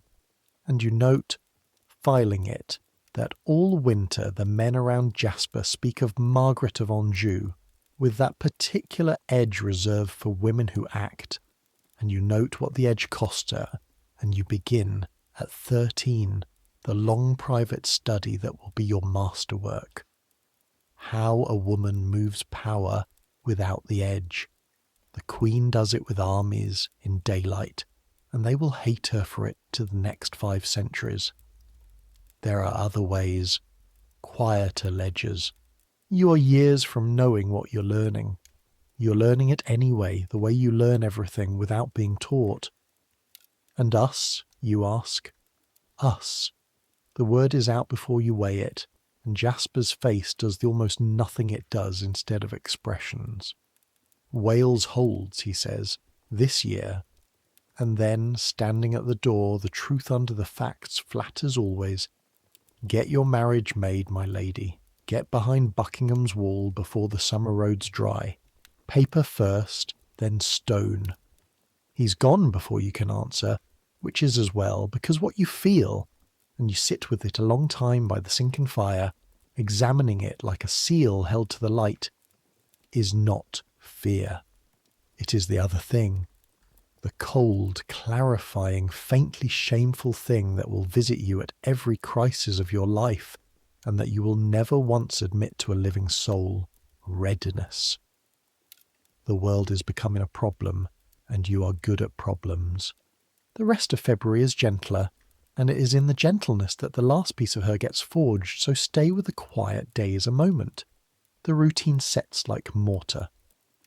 Dawn. The fire. The basin. The gasp. Joan's click of the tongue. Prayer. Bread. Cheese. Small ale. The accounts. The slow ward circuit when the weather allows. Mud or frost. Elin's arm. The smithy's wave of heat. The smell of Friday's fish or Sunday's roasting. The midday dinner in your chamber, and twice a week. Now you are stronger. In the great hall itself. And the hall is its own world, worth one look before we leave it. A barn of a room, stone below, and smoke-blackened timber above. The fire in the centre of your end wall, throwing more light than heat past 10 feet. Trestle tables in their strict geography of rank. Salt cellars marking the border between those who matter and those who serve. The smell of everyone and everything. Wet dogs, wet wool, ale, tallow, pottage, men. Braided into one thick indoor weather. And the noise, the good roar of a fed garrison, dropping by exactly 1/3 every time when you're carried in, and recovering by exactly 1/3 of that, because the little countess makes them proud and careful in equal parts. You eat little, in public, elegantly. Your mother trained you and her mother trained her, and you watch everything, and you learn the hall the way you learn the ledgers, who sits sullen, who spends freely at dice, whose boots are new, who has stopped talking when the steward passes. A household is a country. You are learning statecraft with a population of 200, and there is not one lesson in it that will not scale. Evenings, the harper. Jasper keeps a good one, of course. And the men's slow games, and the dogs dreaming in the rushes, legs twitching after phantom hares, and the wind, always, working around the towers like a mind that cannot let a problem go. And bed, and the watches of the night, and the cradles knock, knock, knock through the floor, the best sound in the fortress. And since a life is mostly made of the people who carry it, let me stop the clock and give you the household properly, because you have met them only in glimpses, and they deserve their page. Joan first. Joan of the cracked knuckles, the tongue click, the enormous trembling dignity. She has been in Beaufort service longer than you have been alive. She was your mother's woman before she was yours, and she came west with you into Wales the way old soldiers volunteer for bad postings, grimly, immediately, without discussion. She's somewhere past 50, which in 1457 is a fortress of an age. She's buried a husband, and you know, from one unguarded evening and never from any other source, 3 children, and she treats you with a fierce, chapped, unsentimental tenderness that has exactly 2 settings, scolding and pride, and switches between them without notice. She holds opinions on Wales, wet, the Welsh, excitable, Jasper, a proper lord, high praise, the midwives, know their business, highest praise, and you. Her opinion of you she stated aloud once, on the night the fever broke, to the room, apparently to the fire. There is more iron in that child than in the armoury. You were meant to be asleep. You are not asleep. You've kept it in the place where you keep things, next to the sentence about the watchman, and if we are honest, it is the one you take out most often. Elin, you know, 15, quick, pink-eared, your Welsh tutor, your right arm on the ice, the crushed hand in the tunnel. What you may not know, she's careful about it, is that Elin is the daughter of a townsman of Pembroke who died at sea, and that her wages feed her mother and 2 brothers, and that she can read, a little, taught by a friar for kindness, and hides it, because a maid who reads is a maid people watch. You found out by accident, over the accounts. You said nothing then. But you have begun, lately, leaving certain simple documents where certain eyes may practice on them, and you've adjusted certain wages upward on grounds no clerk could quite reconstruct, and this, quiet, specific, unannounced investment in overlooked people will become, over 60 years, one of your signatures. Half the ciphered letters of 1483 will move through hands exactly like Elin's, hands the great never notice, attached to eyes that miss nothing, loyal not to badges but to the one great person who ever actually saw them. The wet nurse is called Gwenllian, and she is the calmest human being you've ever met. Big, slow-moving, milk-smelling, with 4 arms like a waterman's and a face of vast, sleepy amiability, out of which look 2 extremely intelligent eyes. Her own baby, a girl nest 3 months older than your son, shares the nursery and the milk, and the 2 infants lie stacked together for warmth like loaves. And it does something complicated to your chest to see it, because Nest is your son's milk sister, the first human bond of his life after you, and she is a Pembroke fisherman's daughter, and there is a lesson swaddled in that crib about how close together everyone actually begins, before the world gets in with its measuring rods. Gwenllian sings at the night feeds, low, endless, circular Welsh songs with the tide in them somewhere, and the sound comes up through the floor with the cradle's knock, and you have stopped entirely, being able to fall asleep without it. The clerk is Master Richard, 40, ink-stained, precise, initially terrified of you, and now devoted, in the way of precise men, to the first employer who ever checked his work and found it good. The chaplain, Sir Hugh, elderly, mild, half-deaf, hears your confessions with the gentleness you will remember when choosing confessors for the rest of your life. And choosing confessors, though you cannot know it yet, will one day be statecraft. The man who hears the king's mother's soul hears many things, and yours, in the great years, will be one of the most quietly consequential men in England. That is the household, 9 souls, counting the nursery. It is the smallest court you will ever keep, and the one you will remember best. And when you are old and your establishments run to hundreds, you will still, to the despair of your officers, know every laundress's name. People will call it the common touch, and marvel at it in so great a lady. It is not a touch, it is a policy, learned in a Welsh tower at 13. The great watch each other. Nobody watches the small. Therefore the small see everything. Therefore see the small. That is the shape of the days. Now the letters and the plan, because spring is coming and the world will not wait, and neither. It is time you knew this about yourself. Will you? You talk it through with Jasper. Proprieties observed, the conversation conducted through the open door of the chamber, Jasper standing in the stairwell like a man reporting to a commander, which, in some way neither of you names, he is. You need a husband. Not for love. You had a husband, and what love had to do with it you keep behind your teeth. You need a shield. A man with power enough to make seizing you expensive, loyal enough to Lancaster to protect Henry's blood, and, you think this part and do not say it, biddable enough, or decent enough, to leave you room to be what you are becoming.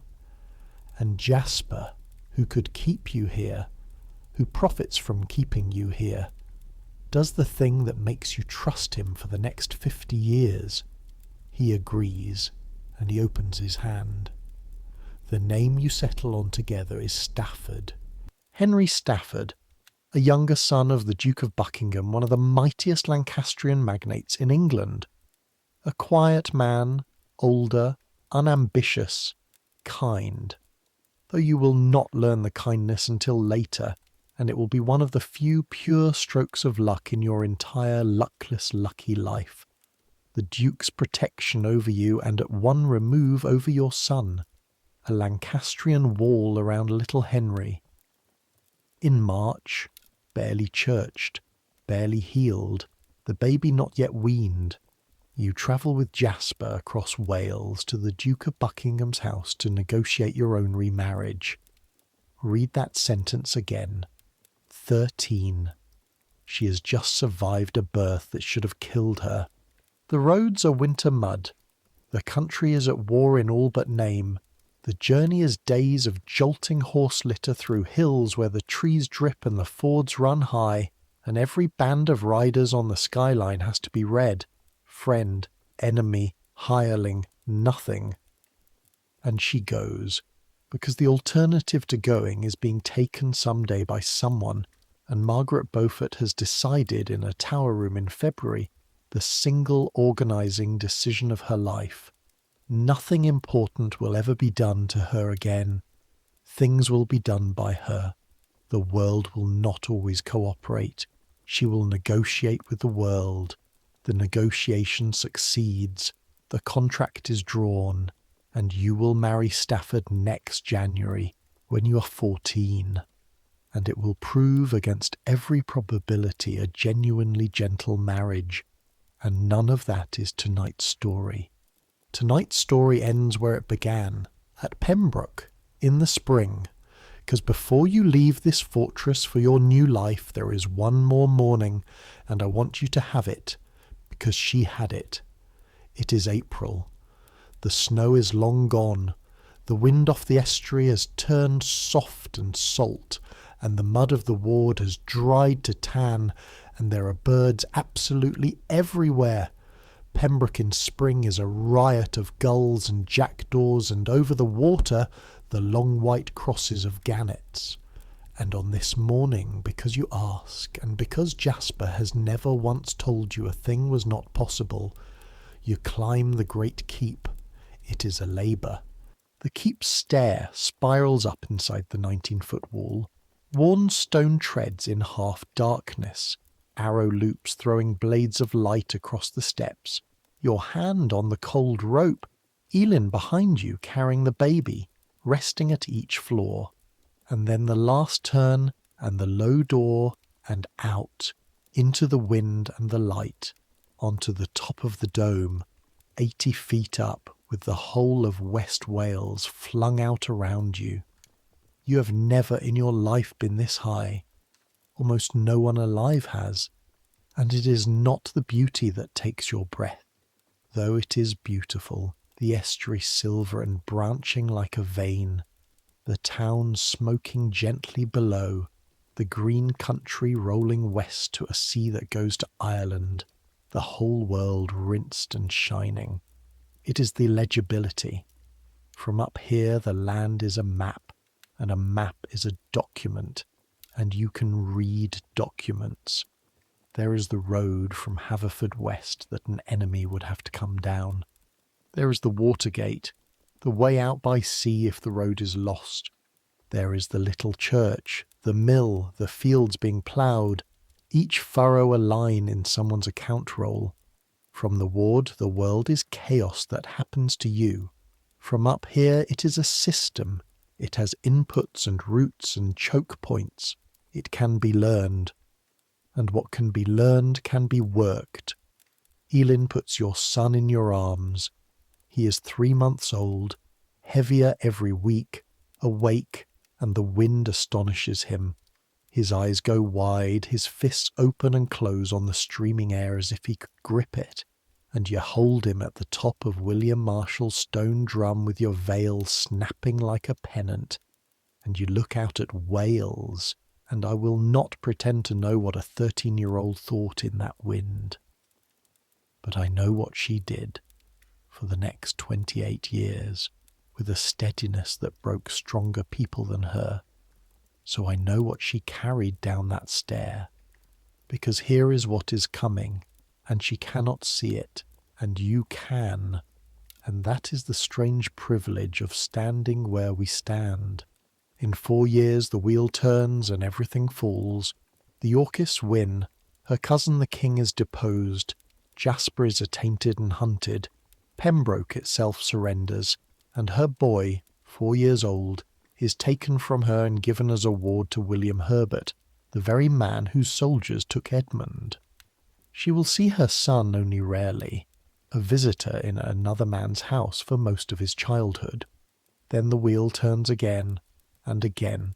Kings restored, kings murdered, a boy king vanishing into the tower with his brother, and in 1471, with the last Lancastrian heirs dead, her son, 14, suddenly becomes the last dim hope of a broken cause, and Jasper takes him down through this castle, through this fortress above the cave to a ship, and they run to Brittany, to 14 years of exile, poverty, extradition attempts, midnight flits across borders, while in England his mother remarries again, survives, smiles at the Yorkist court, carries the new queen's train at a coronation, and all the while writes, and waits, and moves money, and knits, thread by thread, year by year, through confessors and merchants and one very useful Welsh physician who can cross any line because everyone needs doctors.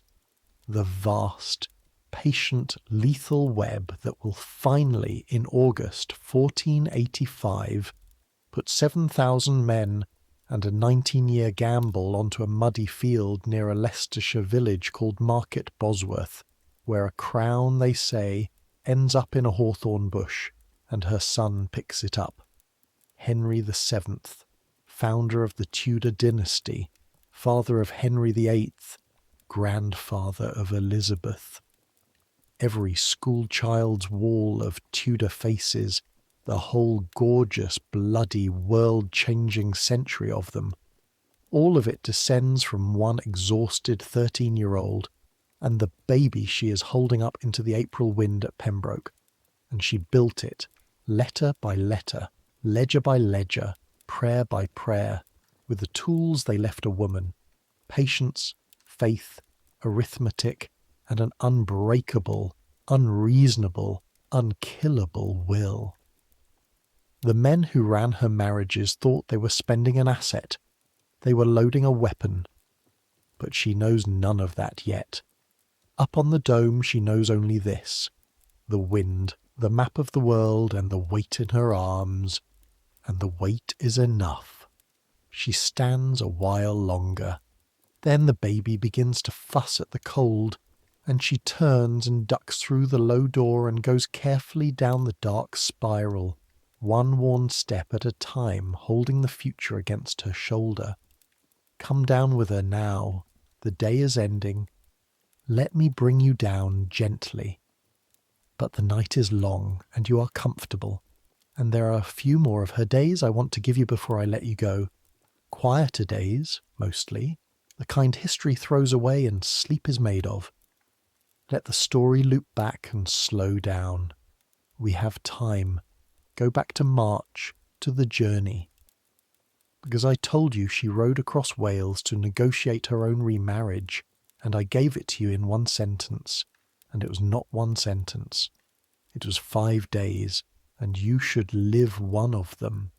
You travel in a horse litter, a covered box slung on poles between 2 horses, one ahead, one behind, because you cannot yet sit a saddle, and the litter is its own small education in patience.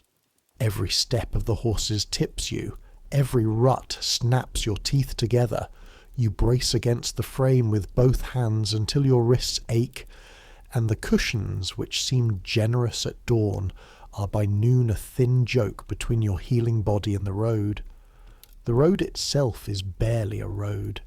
It is a brown scar through green country, hock deep in places, and you hear it more than see it. The suck and pull of hooves in mud, the creak of the litter's leather straps, the jingle of harness, the low voices of Jasper's men riding before and behind, 12 of them, picked men, in half-armour under travelling cloaks, and the sound of them is the sound of your safety, iron and leather and unhurried Welsh.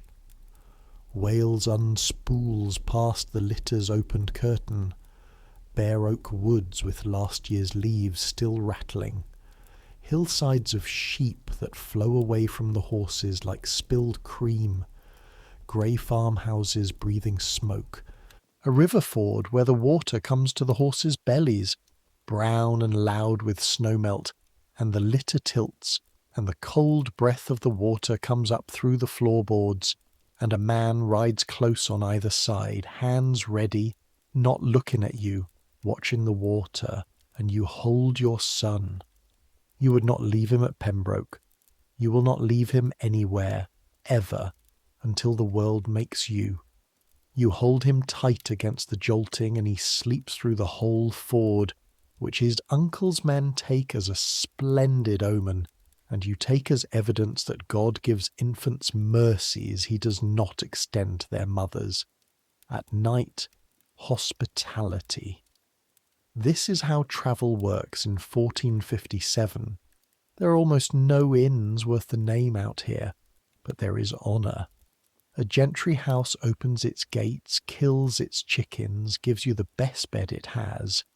A real bed, though it rustles with straw and other smaller residents. And the household stands in the yard to watch you carried in, because you are the event of their year. The Lady Margaret, the little countess with the Tudor babe. In the hall after supper, in the smoke and tallow light, their harper plays. Every decent house in Wales keeps or borrows a harper, the way it keeps a plough. And on the second night, in a hall by the Tiwi, the harper is old and blind in one eye and very good, and after the praise songs for the host he turns, unasked, toward where you sit, and the hall goes quiet in a particular way, and he plays something older, and sings. You do not need Elin to translate the whole of it. You catch the names. Cadwaladr, the last British king to be called king of all this island, 800 years gone, the son of prophecy, Mab Darogan, the promised one who comes back over the water, Weed Draig, the dragon, and the old man's one-seeing eye is on the bundle asleep in the nurse's arms beside you the entire time. Afterward, Jasper is quiet longer than usual. The two of you sit near the hall fire while the household beds down around its edges, wrapped shapes in the rushes, dogs settling, and he turns his cup in his fingers and says at last in his flat facts voice, "My grandfather was steward of the bishop's household. Servants. When my father married the queen, married her secretly for love, God help him, the great men of England laughed until they choked. A Welsh nobody in the Queen's bed." He watches the fire. They're not laughing less now that we are earls. They're only laughing more quietly. A pause. The Welsh do not laugh at us at all. You heard what they sing. Do you believe it, you ask? The prophecy.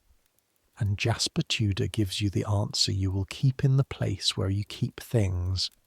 The third stone of the person you are building. He says, "I believe men fight better going uphill if they think the hill is theirs." He stands and bows and adds at the edge of the firelight, not quite turning, "Sleep well, my lady. You did well at the ford today. You did not once let them see you afraid."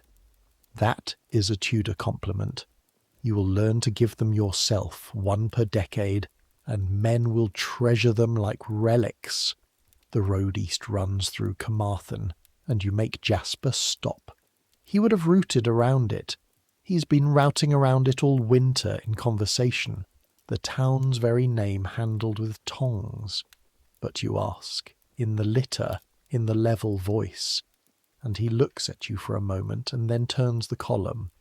And so on the third morning you come down into Carmarthen, the old grey town on the Tiwi where the roads of South Wales tie their knot, and there by the quay is the priory of the Greyfriars, and in the Greyfriars church under a plain slab 10 weeks buried is your husband. You go in with only Elin and Jasper. The friars have been given an hour's warning and stand back in their brown wool along the aisle, hands in sleeves, professional in the presence of grief the way the midwives were professional in the presence of pain. The church is cold and smells of stone, incense, and the river. The slab is new cut, the mortar around it still pale. Edmund Tudor, Earl of Richmond, 26 years old, the father of the sleeping waite in the nurse's arms at the church door. And you kneel, Elin's arm, the lowering, the stone-striking cold through your gown at the knee, and you discover that you do not know what you feel, and that this is itself the truth of it, and you are too honest, even at 13, even here, to counterfeit. He was your husband for a year, Ray. He was courteous in company, and impatient behind doors, and he did not wait. And your body will carry the consequences of his not waiting to its grave. And he gave you the one person you will ever wholly love, and he died alone in this town in another man's keeping, afraid, probably, at the end, and no one held his hand, and he was 26. Grief and grievance sit down together on the cold stone beside you, like two ants who do not speak, and you let them sit, and you do the thing that is yours to do, which is not feeling but duty, which is in some lives the same load carried with better handles. You pray for his soul, correctly, completely, the full office, your lips moving in the cold, while the friars murmur their descant and the light through the high windows moves one slow inch along the floor. And at the end you add one thing that is not in any office. You put your hand flat on the slab, the stone drinks the heat out of your palm the whole time you speak, and you tell him, silently, in the space where the prayers go, you will have masses. You will have them from me every year that I live, in every house I hold, and our son will have your earldom back, and your name will be kept.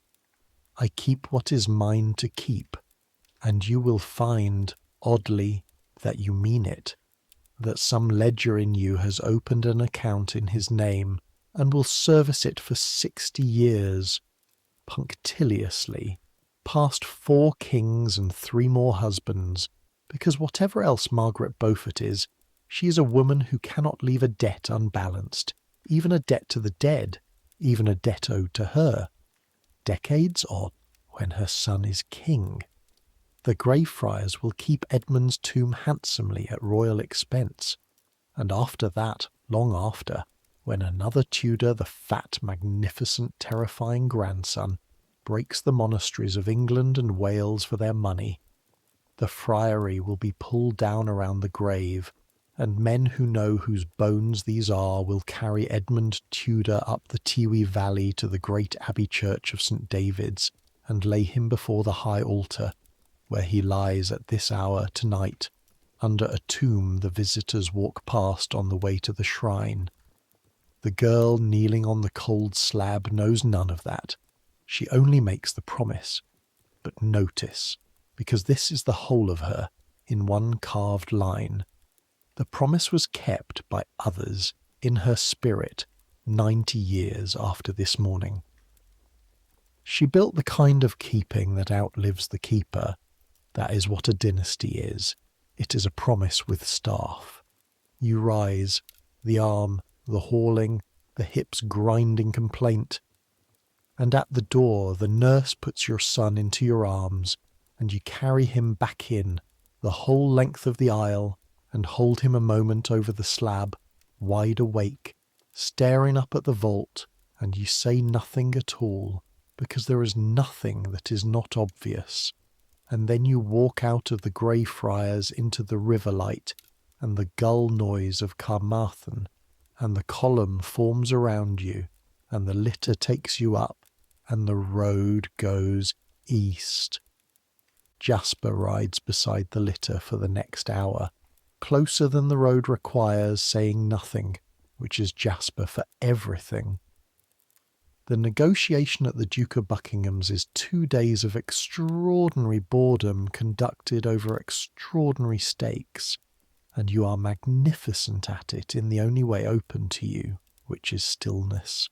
You sit small and straight and black-gowned while lawyers and great men arrange your body and your lands, and you say almost nothing, and you miss nothing, and twice, you lean to Jasper and murmur a question about jointure terms that makes the Duke's own counsel shuffle his parchments and amend a clause. The Duke, a heavy, formidable old lion who has buried more friends than you have met people, looks at you the second time for a long moment down the table, not unkindly, the way a man looks at a horse that has just cleared a wall no one thought it would try. Later, in the general leave-taking, he holds your hand a moment longer than form requires, and says gruffly, "So only you here? My son is a gentleman, mistress. You will be safe with him. See you keep something back for yourself all the same." Then, as if embarrassed, "This country eats the trusting.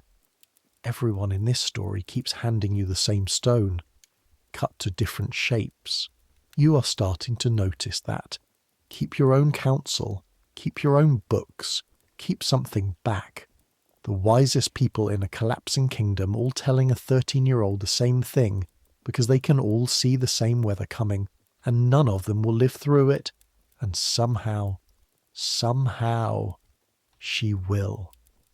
Then home. Home. You notice you've started calling Pembroke that. By the same fords and hills, faster with the roads drying, and the last mile is the one you will remember. The litter cresting the ridge at evening, and the fortress appearing below, grey and absolute above water going gold, gulls rising off the roofs like blown ash, wood smoke standing straight in the still air. And from the gatehouse a horn, one long note, seeing Jasper's banner. And the sound rolls out over the estuary, and something in your chest rolls over with it. You were sent to this place as luggage. You're returning as something else. You're 14 in 2 months. You have survived a marriage, a widowing, a birth, and a treaty. The gate passage swallows the litter. Hooves suddenly thunderous under the vault. Torchlight, faces, the smell of the ward. Mud, smoke, horses, the sea. And your son wakes and yells at all of it, furious and strong, and the men in the ward laugh, and one of them calls out something in Welsh that makes the others grin, and Elin goes pink and will not translate it, and much later, badgered, admits it meant, "The little dragon is home, and since we are unhurried tonight, take 2 more of the April days with her, before the chests are corded and the litter waits. They are small days. They are the ones she would have chosen to keep." The first is a market day, and she goes down into the town. It is her first time beyond the walls on her own errand since November, and it is Jasper's idea, offered in his usual way, as logistics. The Countess will wish to make offerings at St. Mary's before her journey. The Countess will wish to see the Priory. Tuesday is convenient. What he is actually giving you, and you both know it, is the world back. You go on foot slowly down the steep street from the castle gate, with 4 men in Tudor livery around you, and Elin at your side, and the town of Pembroke happens to you all at once, at nose height. The main street runs along the spine of the ridge, the castle plugging one end like a stopper, and on market day it is one long argument. Stalls against the house fronts, trestles of March pale vegetables, leeks and warts, and the last sad apples, crocks of butter under wet cloths, fish everywhere, this close to the water, herring bright as knife blades, cockles by the sackful, eels moving in a tub with a sound you will not soon forget, a soft, continuous, muscular sliding like a thought you would rather not have. Wool, above all, sacks of it, the whole wealth of the country walking about on the hills in the rain and ending here between finger and thumb, and you stop and take a staple of fleece from a stapler's sack and work it apart with your fingers the way you have watched the clerks of the wardrobe do, feeling the crimp and the grease of it, the lanolin coating your fingertips, and you ask the stapler, through Elin, what it fetches a sack and what it fetched last year, and the man tells the little English countess, first amused then by the 3rd question, not amused at all, answering carefully the way men answer other men. Wool is money. Money is power. You're 14 in a month and you're standing in the mud conducting a commodity price interview through an interpreter, and somewhere behind you one of your liveried escorts is trying very hard to keep his face soldierly. The sounds, gulls, always, fighting over fish guts with a fury out of all proportion. 2 women bargain in Welsh at speed, a language that in argument acquires edges. A pig, aggrieved, hammering from a cooper's, a ballad seller with 1 sheet and 1 tune. Both about a hanged outlaw, doing sluggish business. The town bell tolling something civic. The smells, layered the way this whole country is layered. Fish, mud, smoke, dung, wet wool, and cutting through all of it from an open door suddenly gloriously baking bread, which stops you mid-step the way music is supposed to. At St. Mary's you make your offerings, for Edmund's soul, for your safe delivery wax and coin, and you kneel a while in the cool salt-smelling dark, and when you come out the crowd in the churchyard has thickened in the particular way you are learning to read, and Elin murmurs that word has gone about that the Countess is in the town, and the folk are come to see the babe's mother. And they look at you, that look again, the comet look, pity and appraisal, and the 3rd thing. And an old woman steps from the crowd, very bent, very bold, in the way of old women everywhere and always, and says something in Welsh, directly to you, and puts into your hand a little bunch of the first primroses, cold and damp, roots and all, earth still on them. Elin translates quietly. She says, "For the mother of the..."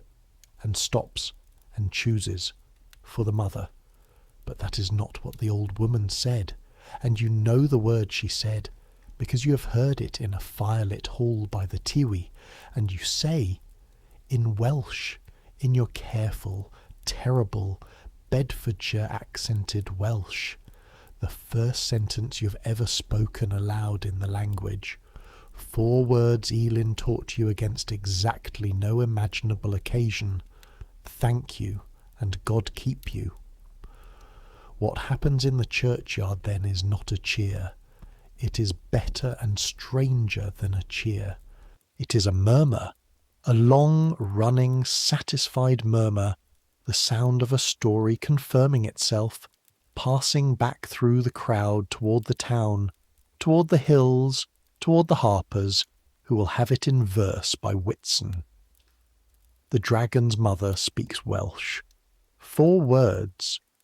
You will spend the rest of your life among people who calibrate their loyalty in acreage and offices, and you've just bought a country's imagination for 4 words and the price of listening to a serving girl. Nobody taught you that lesson. You are simply the kind of mind that, having once seen it work, never forgets it, that people ask surprisingly little to be seen, to be greeted in their own tongue, to be a story rather than scenery, and that the great with their acreage calculations almost never pay even that little, and so the field is left entirely open to anyone humble or shrewd or desperate enough to bother.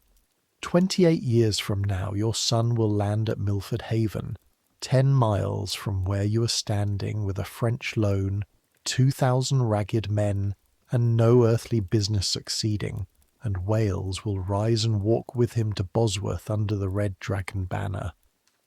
Historians will give many reasons. Stand in this churchyard holding your primroses and add one of your own. The second day is quieter still. It is almost nothing. It is an afternoon at the very end of the month, warm for April, and the whole castle is drowsy with sun, and you take your son out, you yourself carrying him, which the wet nurse has learned not to fight, to the patch of green on the seaward side of the inner ward, where the household hens conduct their politics, and you sit on a bench against the stone with the baby in your lap, and the stone at your back has been all day in the sun, and gives its heat back slowly through your gown. The first warmth in 6 months that no one had to carry in a scuttle. And nothing happens. That is the whole of it. The tide is coming in below, filling the cave with its slow boom and hiss. The gulls ride the updraft off the wall, hanging level with the battlements, adjusting one feather at a time, and the baby, 3 months old now, fat, opinionated, watches them with his whole body, fists working, and produces at one especially near gull a sound you've not heard from him before. A chuckle. An actual, unmistakable, creaking little laugh. Like a hinge in need of oil, and you laugh. Out loud, alone, helplessly. At the laugh, at the gull, at the hinge sound, at everything. And it startles him, and he laughs again. And the sentry on the wall above turns at the unfamiliar noise and then very properly pretends he heard nothing. And for a quarter of an hour on a bench in the sun, on the far western edge of a kingdom sliding into 30 years of civil war, there is nothing in the world but a girl and a baby laughing at seagulls. I give you this afternoon for a reason. History is about to pick this small family up in its teeth and shake it. You know the schedule now. She does not. 4 years to the catastrophe. 14 to the flight through the cave-mouthed castle to the sea. 28 to Bosworth. She and this boy will spend most of the years between separated. A visit here, a letter there, a mother and son who between his 5th and his 28th year will scarcely once be in the same room, and they will emerge from it all strange to each other and inseparable, king and king-mother, signing herself Margaret R. in a hand the lawyers still argue about, and she will stand behind his throne like a caryatid for a quarter of a century. All of that is true, and all of that is coming. But when historians go looking for what a person was fighting for, underneath the claims and the acreage and the theology, it is never the abstractions. It is a bench, warm stone, a hinge laugh at a gull. Somewhere below the letters and the ciphers and the 19-year web, an old woman signing charters in a cold college room in another century is keeping, whether she names it to herself or not, an afternoon in April at Pembroke when the whole future weighed 11 pounds and thought seagulls were the funniest thing God ever made. The sun goes down the sky. The stone cools at your back. The baby sleeps. You stay until Joan comes to scold you in out of the evening air, and you go in slowly, not because of your hips. And now it truly is the ending. So let the days go soft and pour together, the way days do. April smells of turned earth and the sea. The churching comes, your return to the world. You carry to the chapel door in your best gown, a candle in your hand, the priest's words over you, the psalm, thanksgiving of women after childbirth, and then the small feast after, wine and wafers and the household's rough goodwill, and Joan crying again, entirely without permission, into her sleeve. The evenings stretch, the fires burn shorter. In the wet nurse's room the cradle rocks on its worn rockers, knock, knock, knock, slow as a resting heart, and you find excuses to be there for the last feed of the night in the dark, doing nothing, which is not a thing you allow yourself anywhere else on earth.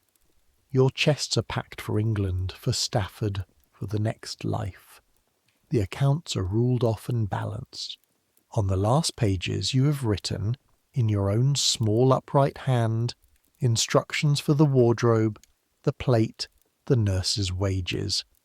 And the clerk has stopped being nervous of you and started being proud of you, which is the entire arc of every relationship you will have for 60 years, compressed. On the last evening, Jasper asks you to walk the wall with him. It is the first time. The wall walk is his. Everyone in the castle knows it. His pacing circuit at dusk is as fixed a feature of Pembroke as the tide. And on your last evening he appears at your door at his morning hour, wrong-footed by his own errand, and says in the flat voice that the evening is fair, and the Countess might wish to take the air on the walls before a journey, and he would be, a pause you could park a cart in, glad of it. So you go up, the two of you, Elin trailing at the discreet 10 paces that make it proper, up the mural stair and out onto the walk into the last of the light. And it is fair. One of those long April evenings when the west of Wales apologises for its winter, the sky going up through gold into a green like the inside of a wave, the estuary below burning quietly, the first lamps in the town, swifts just arrived from Africa, cutting the air over the towers with a sound like tearing silk. You walk the circuit slowly, your hand on the cold parapet stone, and Jasper points things out in the flat voice. The tide state, the new work on the gatehouse, the beacon hill across the water. The facts, always the facts, and you receive them. And the actual conversation happens underneath, in the pauses, the way it always has. At the northern turn, above the cave, he stops. The tide is filling it below you. You can feel the boom of it through your feet, through the living rock, the castle's slow pulse. My brother, Jasper says to the estuary, would have been no use to you at all this winter. A pause. He was the better man in a hall. Everyone loved Edmund. He never checked a sum in his life. The longest pause yet. I find I am glad it was me. It is the closest thing to a confession you will ever get from him, and you answer it the only way it can be answered, which is with the flat facts back. My son has your name, my lord, you say. He will need it his whole life. I'm glad it is a good one. And Jasper Tudor looks at you then. Actually looks. The Roden tides look. 13 years old and 4 feet 11 in your travelling cloak. And he does something he has not done all winter. He smiles, briefly, structurally, like a wall relaxing. Write to me, he says. Prices, roads, weather. Which means, in Jasper, everything. Always. As long as we live, and you will. And for 50 years, war permitting, and war will not always permit. There are separations coming, exiles, whole years of silence with the sea between you. But the correspondence of Jasper Tudor and Margaret Beaufort will run like a cable under every storm of the age. Prices and roads and weather, treason and rescue and dynasty, until he dies old and honoured, Duke of Bedford, uncle of the King, in his bed in 1495, having kept the one commission he gave himself on a wall walk at Pembroke, the boy and the boy's mother alive to the end of the story. You go down from the wall in the last light, one worn step at a time, and the castle receives you, and supper is quiet, and the chests stand corded by the door. On the last night you cannot sleep, and for once it is not fear. You lie in the tower bed with the shutter cracked to the spring dark, and you listen to the fortress the way you listened your first frightened night here, and every sound has changed its meaning. The wind around the tower is not hunting now, it is only the wind. The watchman's step on the wall above is not a warning, it is a lullaby with boots. The tide fills the cave under the north hall with a slow-breathing boom, the castle's own pulse, and far off a dog, and nearer an owl, and under everything the small creaks of an old building settling, stone cooling, timber easing 800-year patience. You think, I came here to be hidden, and instead I was made. You think of the women who made you. Joan's cracked knuckles at the cold hearth, the midwife's forearms, Elin's crushed hand that never once pulled away, the kitchen woman's crossed self. None of their names will be written anywhere. Remember them anyway, tonight on their behalf. It is the only payment history can still make. You think of the men who will get the credit, and then, because you are you stop thinking about credit, because credit is not a thing that compounds, and turn the thought instead to the boy in the cradle one floor down, breathing, breathing, breathing. And your eyes grow heavy. And this is where I take my hand off the story and let it carry you the rest of the way down. The candle on the sill gutters, leans, and goes out. The dark comes in soft as wool. You are warm enough, fed enough, safe enough. Tonight at least, and tonight is the only night anyone is ever given. The watchman walks the wall. The tide breathes in the cave. The child sleeps below you, and the future sleeps in the child, and none of it needs you until morning. Let the sounds go one by one. Let the smithy of the day fall silent. Let the gulls settle on the dark roofs. Let the wind lie down in the grass of the ward, and the fire sink to one red eye, and close it. Tomorrow there will be roads. Tomorrow there will be England, and a wedding, and a war, and letters and ledgers, and 19 years of waiting worked like wool thread over thread.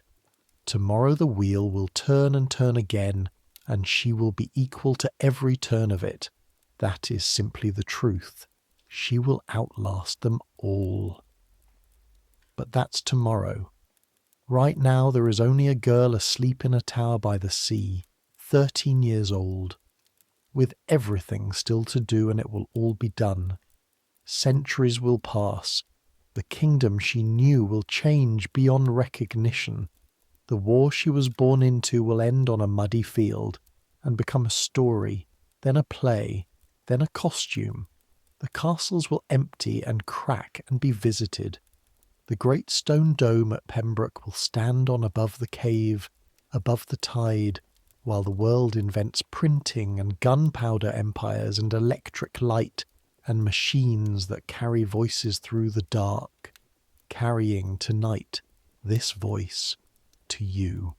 But people will still lie awake at the edge of sleep the way she did, listening to wind and water, still hold their children and feel that dense warm weight and be undone by it, still get up in the cold and tend the fire and keep the books and do the next necessary thing, and the next, and the next, because that is how everything that was ever built got built. Some things don't change.